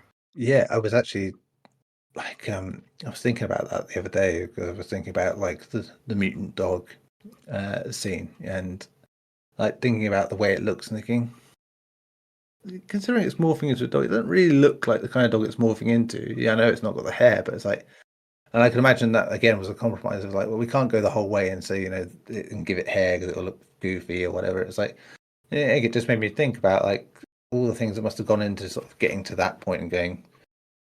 But then I look back and went, it's funny how it's only now occurring to me that maybe it doesn't look like that, having watched the film so many times I cannot count. It's like, because it's, as you say, it's there and you just believe it in the moment, and that's all that matters. And yeah, that's the great thing about movies when they do it right, is that it's tricking you into believing that it's always going on. You are in something, you're not merely spectating it from afar. And great directors know how to use misdirection to like draw your eye away from the things that are gonna pull you out of it. Like I think of in The Thing, there's that scene where the guy pushes through the chest and then loses his arms. And Carpenter hired a amputee to like be the stand-in on that day. So it's not, if you look at the face doesn't match the guy, but he knows that nobody's going to be looking at the face. They're going to be looking at his arms just got ripped off, So like, like there's stuff that like we'll notice if we've seen a movie like, a dozen times, but in the moment you are not going to, fixate on. And like that is sometimes the compromise that you have to make, is like, does this work in the moment? Because if it works in the moment, then maybe that's what we have to do instead of trying to find something perfect that we won't be able to do for whatever reason. Yeah, I remember that in like earlier prints of like Predator, the infamous thing of Carl Weathers' arm being behind his back when his arm's been blasted off, sort of thing. You could spot it if you just froze it at a certain thing. Like that. Once I knew about that, it was like I could always see it. And I remember getting on Blu-ray or something, and then it's no longer there in that cut for some reason. They obviously cut part of the screen off where it was or something, but it was like I felt cheated. It's like, oh, I didn't get to see the bit. Yeah. It's like what it would be like watching Lord of the Rings and getting to one of the Aragon facts and going, oh look, this is the bit where he almost died, sort of thing like that, or like that, and them cutting it out. You'd feel cheated of that little moment. But yeah, it's cool, like having those little details about behind the scenes. But anyway, on to the actual Spielberg film we are talking about. But this is what happens on this podcast. We do sort of go out into the deeper seas of it all. But yes, it's important to bring up Spielberg's filmography anyway, because it is so integral to what this film is doing, and it being this semi-autobiographical thing. But in that, let's see where we were. We were talking about basically the stunts, the effects, and things like that, and how he was figuring that out. Right. But I think the other side of this is the impact his films have, in this film, have on people when they watch it, and how that grows with as he grows as a filmmaker. Like two key ones with his mother, basically taken from the same thing. The two cuts, basically, of the damning footage. Where he gets to show his mother the footage of herself dancing like that, and how she gets lost in it, like that, and so does Benny quite clearly as well, like that. And you get all that stuff of it, and it's just like you see that she's getting the effect and the magic because he knows what he's trying to convey in it, and again, he doesn't realize that at that point. But then you sort of flash forward again, not long after that, where obviously, she gets to see the cut footage, and the way he just makes it, and they sort of call back to that, thing of them both sitting in the cupboard, watching his train footage when he was younger, like that. And this time he just shuts her in on her own and makes her watch the footage, and the way that they don't let you see what he's already seen, because at this point we've already gone through this sort of agonizing frame by frame, back again, forward again thing, where he's looking at it and going and seeing what's happened, with his mother and Benny. And of course they don't repeat that with her, but you see the reaction on Michelle Williams' face again, just such a well acted moment, where she's just really expressing the horror and of the realization of what she's being shown, and then just the way she comes out of it afterwards, and that his reaction is just so not what you expect, like that. I suppose in a sense of it being very, it's a family, it's your mother, and you want to lose what you have, but just the fact that she physically hurt him before that moment, and he hurts her with what he knows best, and instinctively almost hurts her with that footage. And it's a real common theme throughout this film. It's like how people can perceive footage and what it does, and how a movie will affect them emotionally, is such a fascinating thing to go into, because obviously that's the business of filmmaking, is like you want to invoke reaction, preferably a good one, but you can look to antagonize and aggravate people, even in showing them something that has something good in it. It's just such a fascinating way to look at it, I think, with the way he approaches that, and does feel very introspective for Spielberg as well. Yeah, that's the thing that he fully has, I think, realized on some just reflexive level when he makes the Senior Ditch Day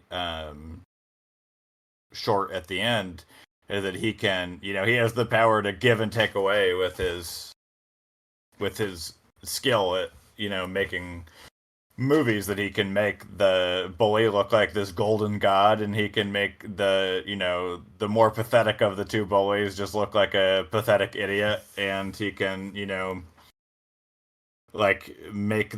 makes one of the guys is like stoked with how he looks and is like cheering when that happens, and I think his friends are cheering for him, and it's like he just has this ability to like make reality through what he sees through his lens and edits. He is finding that it's almost a superpower. And I mean, this is Spielberg with 5 decades of filmmaking under his belt, looking back and thinking about those early days with hindsight that he didn't have at the time. And I'm sure he understood it on a more visceral level then, and he understands it now as a practitioner who's done it for so long and understands like test screenings. And like he tells the story about Jaws in one of the documentaries about it, where he says that he saw the reaction that something got later on in the movie and then went back to put something like that earlier on in the movie. It was like the audience was jumping at something later in the movie. And so then he goes and adds, I think it's when they're scuba diving down to the shipwreck and the body pokes out of the porthole. I think he went back and added that because he saw the reaction that some jump scare later in the movie got, and then he sort of regretted it because it like took away from the second jump scare because people sort of were already expecting something like that. So he's somebody that has like studied this on such a minute level at this point that he can look back at this and understand exactly what is happening. But at the time, I'm sure it was just like a fully bodily, emotional thing that he's doing, not a tactical thing in the same way. That's it. Yeah, it goes back to that sort of obliviousness to his natural talent that he doesn't realize he can do these things. And as I said, keeps sort of referencing the fact that I'm just basically holding a camera. Does his own ability in that way, but then when challenged, does sort of defend himself. When we talk about the Ditch Day film, he does just straight out say, I made you look like you could fly, like that, and just says it so steadfastly. And like, I mean, I love that scene as well because it's just like the confusion in that guy's face of like he doesn't understand why it's making him feel this way. That he's, even though all he's seeing exactly what he gets every day in his life. There's adulation and like the person that everyone perceives him to be, but it sort of brings out this insecurity that's there, the projection of who he is. And that whole scene is just like weirdly like a scene I'd seen before I ever saw this film, because I think it came up in something like some short video, like out of context it was weird, but it's like still kind of like got the message of what it was doing. But it was I did like the line in that, like when he basically threatens him to say, you never tell anyone about this, like that, and then you have that sort of very meta wink of like, I won't unless I make a movie about it, sort of thing, like that. And right. It's just like, I love these little playful moments in this film, which is just Spielberg looking back and going, sort of twisting and shaping like aspects of his past by having it sort of fictionalized in the way that it is, and like giving it a cinematic sheen in places where maybe it could have been uglier and more dry in terms of like his family drama, but not forgetting that some of it's just downright ugly, and keeping that there because it is important. But he does just constantly sort of play with the idea of like, it's me. I know I'm directing my own past in a very Spielberg way, and scenes like that, that was like the most standout modern sort of joke I think he puts in there, bar like the last one that's in there, and it's just, which we'll get onto I'm sure, but it's just I love those little moments where he just takes a second to say not like an outright nod to anything he's done, but like it's stuff that you go, you're just showing off, you're showing us little things that you've learned over the years, and these little winks and nudges that let us know that yes, that you're making a film about you, and we know that, and sort of being in on the joke, which is sort of dismisses some of the idea of the indulgence of it all, I think, as well, which is good. I think he pretty masterfully keeps this thing moving the whole time, because I've seen it 3 times at this point, and it really flies for me. Even this time watching it, I watched it at home and never got up to get a drink or go to the bathroom or anything. Just stayed there for all 2.5 hours, and it really flew by. And I think part of it is just that he is really good at knowing when something is not entertaining or interesting and skipping past it. Mm.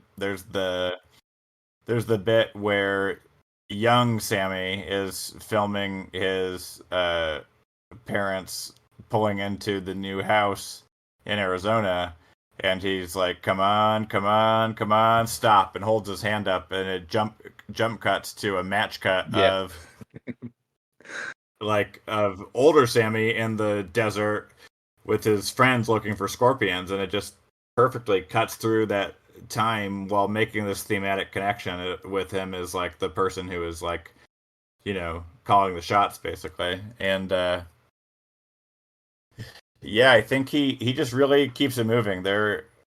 I mean, that's something that you can do when you're making a movie about your own life with this much hindsight, is that you can look back, see what's important, and trim everything else away. Yeah, absolutely. And so even though it's 2.5 hours,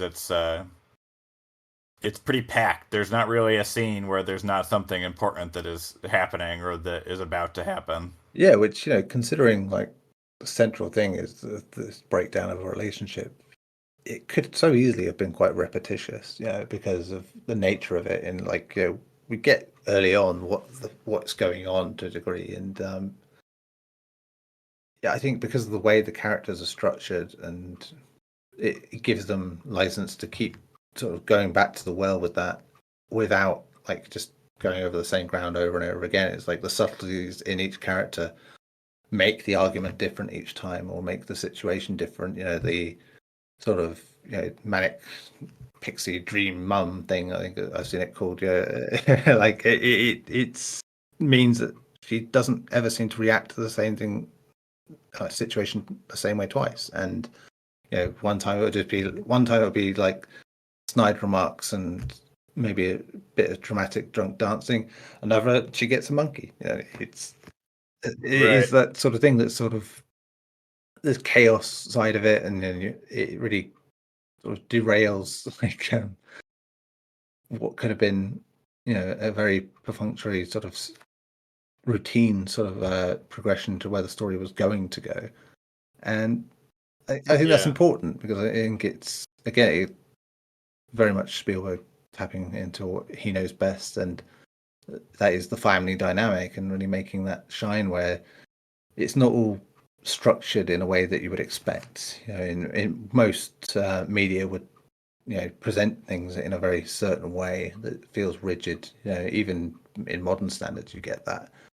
Even when like the dialogue is zippy or whatever, it can sometimes feel a bit, like you're not really a family, just a bunch of people sort of pushed together in a film to be a family. But Spielberg always manages to make everyone feel like they are part of the same family unit. I know who Michelle Williams is, I know who Paul Dano is, but it doesn't make any difference. They still feel like a family unit that have history and time and nuances, and little marital subtleties that have manifested in these very particular ways. And even Seth Rogen, like I said, it's like after a point you kind of forget that it's Seth Rogen, because it's just he becomes part of that story, and it's like, no, he's Uncle Benny, that's it. And that's always the best thing you can do, is like, I'm sure anyone who's sort of done film study would know that line of, like, you take the idea of like who an actor has been before into a film, and that kind of projects onto the character a little bit. So you may have, it may take a while to sort of chip away at that idea of who they are, and Seth Rogen obviously has a very particular sort of character model that is very difficult to get past. If you've a lot of what you've watched is a very particular set of Seth Rogen films. But the fact that it so rapidly gets out of that is, good work on everyone's part. I think that you just do. He does just slide into being a character, which is very hard for comedic actors, especially. I think, to sort of get away from that and really make themselves feel serious without, doing the full on, Jim Carrey thing of like trying to be too serious, and it kind of backfiring, where it's like, it's just weird. I think for Carey, for instance, it only really worked once, and that was Man on the Moon, where it's like, he's playing that oddball kind of weird. In the same way that it worked for Sandler, you know, with certain directors, where you know it worked in Punch Drunk Love, it worked in Uncut Gems because it channeled those right things that make you not think of Adam Sandler in that way that you normally do. It's really tapping into that side of him that's a bit dark, you know, and a bit of a shit, you know, and it in a different way that it feels more sophisticated and makes for more interesting characters. Yeah, I'm always admiring a director who can get that out of an actor, you know, that it has a comedic background, because it just, I think comedic actors have something in them that really makes that sparkle, yeah, when they can do that. Right. Yeah, I think Seth Rogen's persona uh, makes you as the audience buy that Benny is funny, despite Benny's jokes mostly being pretty corny. Yeah. You know, I feel like you as the audience know Seth Rogen in the same way the kids in the family know Benny, which is as this funny guy. And like, if we actually are looking at what Benny actually does and says in this movie, none of it's all that funny. It's like, you know, a lot of, you know, it's like, you know, he might be your funny friend or like your funny uncle, but he's not like, he's not killing it or anything. And but as the audience, you bring that knowledge of Seth Rogen, which helps you understand how the family sees him. Yeah, he is almost like, I mean, that's almost where he does come in, as like being the surrogate dad, because he's the dad joke dad, you know, he's like the fun dad in that sense, and Yeah. it makes a lot more sense why the film sort of portrays him in that way, given, you know, where eventually that goes. It's, yeah, a nice little subtlety to it. Yeah, it's a, yeah, it works well for him, absolutely. But yeah, there's, I think another thing the film does is add characters throughout the film, in addition to the family, that really just make it such an interesting, you know, ensemble. You know, I think where I didn't know it was going to go was like, you know, after they move and like he started at the new school and stuff, and he's had his encounters with the bullies and things like that. But that conversation with the girls and and piquing the interest of his soon to be Christ loving girlfriend, Yeah. that was just like an out of nowhere thing. But Christ, it was such light relief in the Yeah. context of everything, where suddenly it's like, here's Spielberg doing teen comedy, you know, like that, and it works. And like the gag of like the shrine of like Jesus, and then you suddenly sort of clicking the why she's so keen on him, like that. It's just like, oh, okay, like that. And yeah, I love how that was played. And yet, that could have been a throwaway gag that didn't really go anywhere. But then they made her, you know, like an endearing character beyond that. You know, she really became like one of the best parts of the film, I think, in terms of like who she was and how supportive she ends up being of him. You know, and even though it doesn't end up well, you know, like that, and not through any fault of anyone's really, other than the situation where, you know, he got so desperate, where he kind of didn't want to lose someone again, you know, so soon. Yeah, I really enjoyed that sort of performance from her. I can't remember the name now. Yeah, I think that yeah, I think that part is really terrific and fits into the whole of the movie while being entirely different in a lot of ways. But then you really have like that one interlude with her at her house and the, you know, the bed with the heart lights above it and the cross.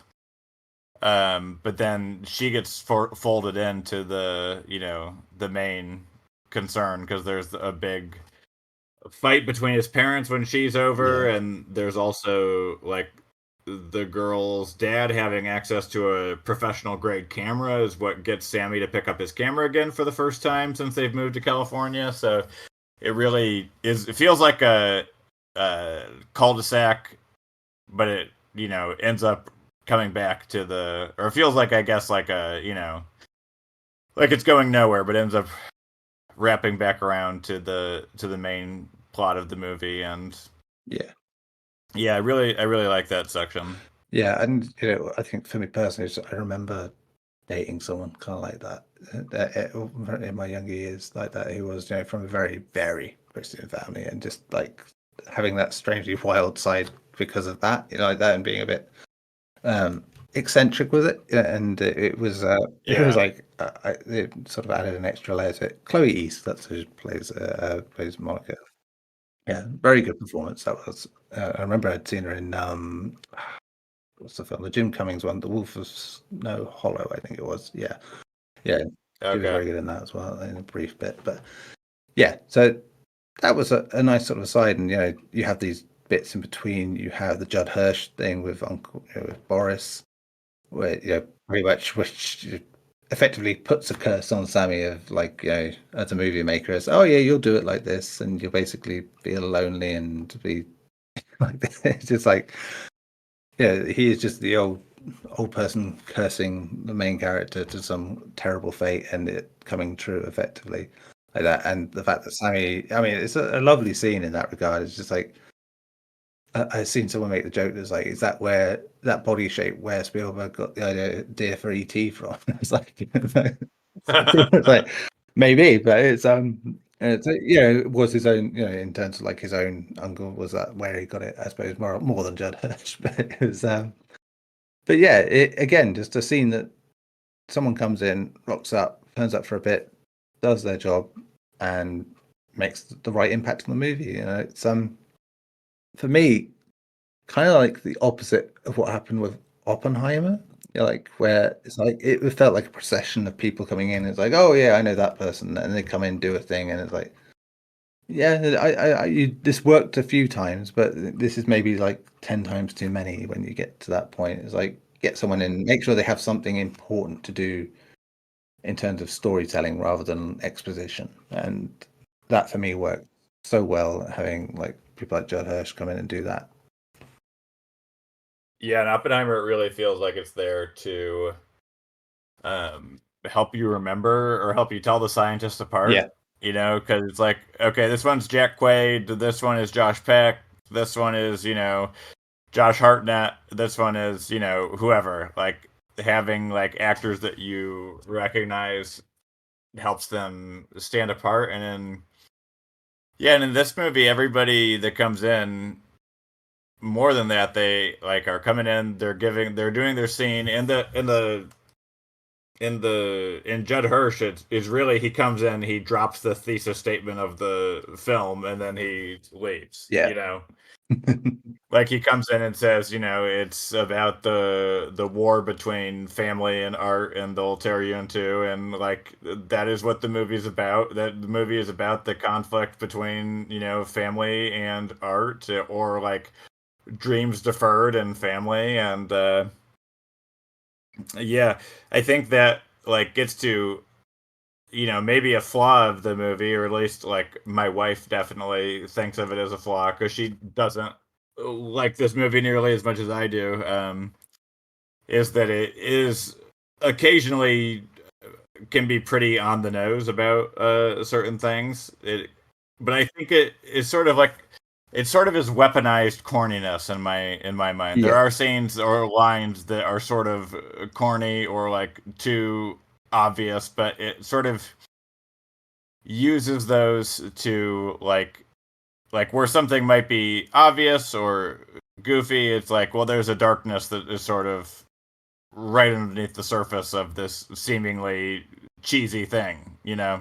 Yeah, I mean, even like again, it goes back to being playful, like this whole vision thing before, like, oh, someone's coming, sort of thing. Like when his mother has the thing about her mother calling her even though she's dead, like that, and it being like this warning of someone coming, and it being Uncle Boris, like that, and then the warning being like, it technically it is like a prophetic warning, because he does kind of end up being like the catalyst for everything that goes on in that regard, because he tells him this great thing about it tearing you apart, and it inevitably happens. It's life and coincidental, and it doesn't really actually affect what happens in the story. But I liked how it was framed that way. Like it was like he came to me in a dream, and then he came and made the prophecy, and it came to the past. It's like, again, just adding these little very typical sort of storytelling tools to sort of make little playful moments in a otherwise grounded, heartbreaking story. And Yeah. I like that. I suppose to sort of get towards the end of this one, there's obviously a very big cameo at the end, which is one of my favorite things of like films about films, is like when someone comes in to play someone clearly famous, an actual real person. And I think of like Licorice Pizza, I think, is where Sean Penn comes up and basically plays William Holden at the end of that film. It was like, and I love that in that film because it was like they fictionalized who he was, but it's like straight away it's like he's playing fucking William Holden like that. It's like Right. that's the sort of nerdy shit that everyone loves to see. So having David Lynch, John Ford, Right. was just like, yeah, that was a cool moment, and like the big deal they make of it, and Spielberg makes of it, like just this whole build up where again he makes grounded reality of him, like he's not really like all showy and spectacular or anything like that, but still makes him feel like this magical being that's like that he's just mesmerized by, like even though that he's not nice, he basically instills, he gives a good piece of advice that honestly to God was like, suddenly I was looking and going, yeah, that does make sense, like that sort of thing. But yeah, the way he just sort of walks in, with lipstick all over him and like staggers in, and like his secretary basically goes and cleans him up before he can go and see him. Yeah, it's like I didn't recognize it as Lynch, even though I knew it was Lynch, sort of thing. And yeah, Yeah. it sort of went back to those stories I've heard about Ford as well. So it was interesting to see that sort of like the old guard sort of Hollywood sort of passing the torch to the next without actually being nice about it. But yeah, Yeah. like that. And then to have that gag at the end, with it, and by doing the eyeline gag of with the horizon, to sort of explain this in the movie terms, his advice is basically like, the horizon at the top is interesting, but the horizon at the bottom, it's interesting. It's in the middle, it's boring as shit. That's basically what he goes into. And yeah, it's like suddenly it was like, wow, yeah, I get this now. That makes sense. It's like, and then of course Spielberg plays with that Yeah. by moving it from the middle at the end, like very, breaking the fourth wall, sort of, oh shit, I forgot to do that sort of thing, in a playful sense. So Yeah. yeah, I really enjoyed that sort of final scene, which could have been like, I mean, it's very comic book origin story esque in terms of like, oh, like he meets the guy and that's where his career goes, but then also just ending it with that sort of whimsical little, aside at the end, I think sort of definitely defines it as being very Spielberg. Yeah, I love that. I love that last scene. There was when the news came out that Lynch was in this movie, people guessed that he was playing John Ford very quickly because Spielberg's impression of John Ford when he tells the story sounds exactly like David Lynch. So he ended up, calling a favor with Laura Dern to get David Lynch to be in the movie. And apparently, all Lynch wanted was Cheetos. He asked for as many Cheetos as he wanted craft service to be able to supply him with as many Cheetos as possible because he thinks Cheetos are, really, really spectacular. Um, but yeah, I think that scene is just terrific and very funny and a perfect coda to end the movie on, and like him, raising the horizon at the end shows that he is not just relying on this raw talent. It's that he has like a willingness to learn, because that's Yeah. all he's getting out of the interaction with Lynch is the opportunity to, or with Ford is the opportunity to learn something about filmmaking. And he does learn it because I rewatched Jaws very shortly after I saw this for the first time in 2022 and noticed that the horizon line, which is pretty present in that movie because it's shot at the ocean, is very rarely in the middle of the screen. Mm. It's usually towards the top or towards the bottom, and Yeah, I so distinctly thought about that actually, like especially in the early stuff where obviously it's pushed up quite high at the top of the screen when in the opening scene stuff, and it's like where she's in the water, and it's like, oh yeah, and that you realize that's exactly why it kind of gets to you. That's that moment, and why it makes you feel the deep of the ocean without ever going under the surface. And it's like, yeah, so it's such a revelatory thing, to it seems so obvious then when you hear it, yeah, it makes sense. And you think about it in real life terms as well. And it's like when you do sort of look up on a high horizon or a low horizon, then the difference it makes. Then you realize how much of life is just very much the middle. Yeah. Right. And there is the difference. And yeah, that's a Yeah. I mean, fantastic thing. it's yeah, it's the difference between like a good director and or any kind of artist. It's the difference between a good artist and a mediocre artist is like making a decision. Mm. Making like a bold choice, putting it at the top of the screen, putting it at the bottom of the screen instead of the easy thing, which is, sort of splitting the difference by having it in the middle.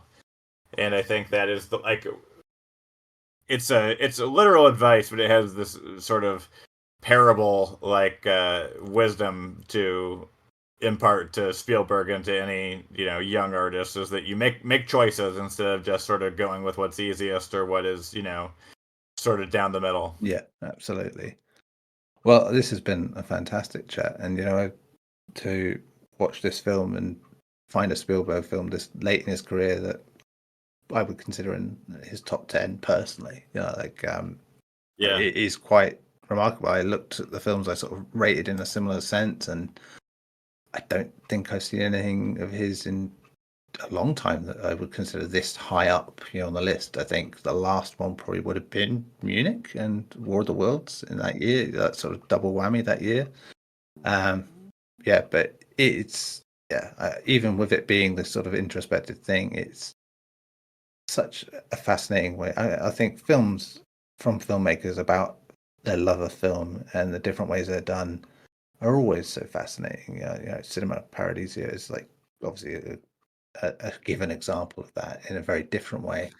But yeah, this just had everything it needed to be, and I don't think many filmmakers would get away with making their own autobiography like this. But I think being a filmmaker, I think it makes it more important that it was him doing it, because of such his style has become so distinct and such a part of cinematic history now that it would just be odd for anyone else to try. It's like, ironically, like someone else doing a sequel to one of his movies, it's just like you've lost something. Yeah, if you are not having Spielberg involved, it's like any Jurassic sequel without him is not going to be the same.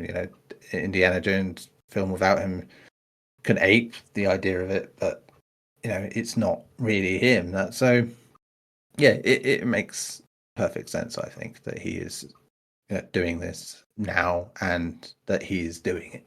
Yeah, I think yeah, it would be interesting to see somebody else, try and take a crack at it. Although I feel like it would sort of be like a bad music biopic where you watch it and you're like, well, this artist is interesting and daring, and you're not capturing any of that in the filmmaking. You're using this very stolid, workman-like filmmaking that I feel like nobody else would really be able to capture his story. That's it. It's much easier for actors, I think, in terms of like covering an actor's career, because it tends to be, you can cover the beats and the dramas a bit differently, and they're very public eye and everyone's got an idea of who they are. Directors obviously don't tend to be as there. I think I haven't seen like the Hitchcock film, for instance, but so I don't really know how that goes in that regard. But it just seems like I think difficult to get that right unless you've got the right people involved, and the right people aren't alive. So like, it makes it very Yeah. Right. yeah. So it will be fascinating to see someone else attempt that. I'm sure someone else has done this before, but it's just like a director of this magnitude, I think, is very telling. I think, yeah, I think singularity to Spielberg means that, yeah, I don't think anyone would do it quite this way. Exactly. Yeah, and I'm excited to see where we haven't talked about him much, but Gabriel LaBelle, who Yeah, plays just Sammy Fabelman, I think he's terrific, and I'm hearing good things about the movie Snack Shack that he's in, which is opened very like limited release, and I could have seen it when I was in Boston for PAX East like a month ago, but I just was not really up to making trying to do something besides going back to my hotel room and going to bed. So I didn't end up going to see it, but that he's supposed to be pretty great in that. He's playing Lorne Michaels in the SNL movie that's Oh, being made. oh yeah, he is, isn't he? Yeah, I think it's called like SNL 1975 or something like that, and he is playing Lorne Michaels, and Oh yeah, it'll be interesting to see if you can portray two of the most iconic, important figures of entertainment of the past 50 years within a few years of each I other. am fascinated by that film because Yeah, that cast just is just stacking with people that I find interesting in interesting roles. Like, Ella Hunt's in it, who's in like Anna and the Apocalypse, is a film I love, and I think she's in Dickinson. I think that's the thing. She's really good, and that's good. And Rachel Sennett, of course, is in it as well. So yeah, and yeah, given the people they're playing as well, it's like that will be. I mean, it's Jason Reitman, so it can go either way, I suppose. But yeah, right. yeah, Yeah, but yeah, we shall see. We shall see. It might be a Tully or a Juno. It might be a Ghostbusters Afterlife. We will see. right. It's the thing with him. I'm happy that it's not another Ghostbusters movie. I'm happy that it's not another franchise thing. Like, because I think he can be pretty good when he has the right script. It just is, that's the question. That's it. Yeah. Hopefully that will prove the case. And with the people involved, you would think got a chance. Got a chance. But Yeah. yeah, thank you so much for talking with me about this. Was there anything you sort of wanted to plug before we go? Oh, I don't know. You can follow my work at the Gamer website. And I'm on Twitter at @FunnelChest94. I have a short film that is, in submission to a bunch of film festivals right now, but that won't actually be available to see anywhere for a while. But my YouTube is also FunnelChest94 is my handle on there, so you can find me there if you want to see something I've made before, a short film called Coffee Breaks, and then I have a video essay up there. So those are the places you can find me. Thanks again for having me on, Neil. I appreciate it. Not a problem. As I said, it's always a good sign when it's like, I didn't notice the time until about 15 minutes ago. And I was like, oh shit. so, but so yeah, that is it for this episode of our Punch Drunk Loves. We will be back with another guest and another film soon. Until then, go show your Punch Drunk Love for your favorite films.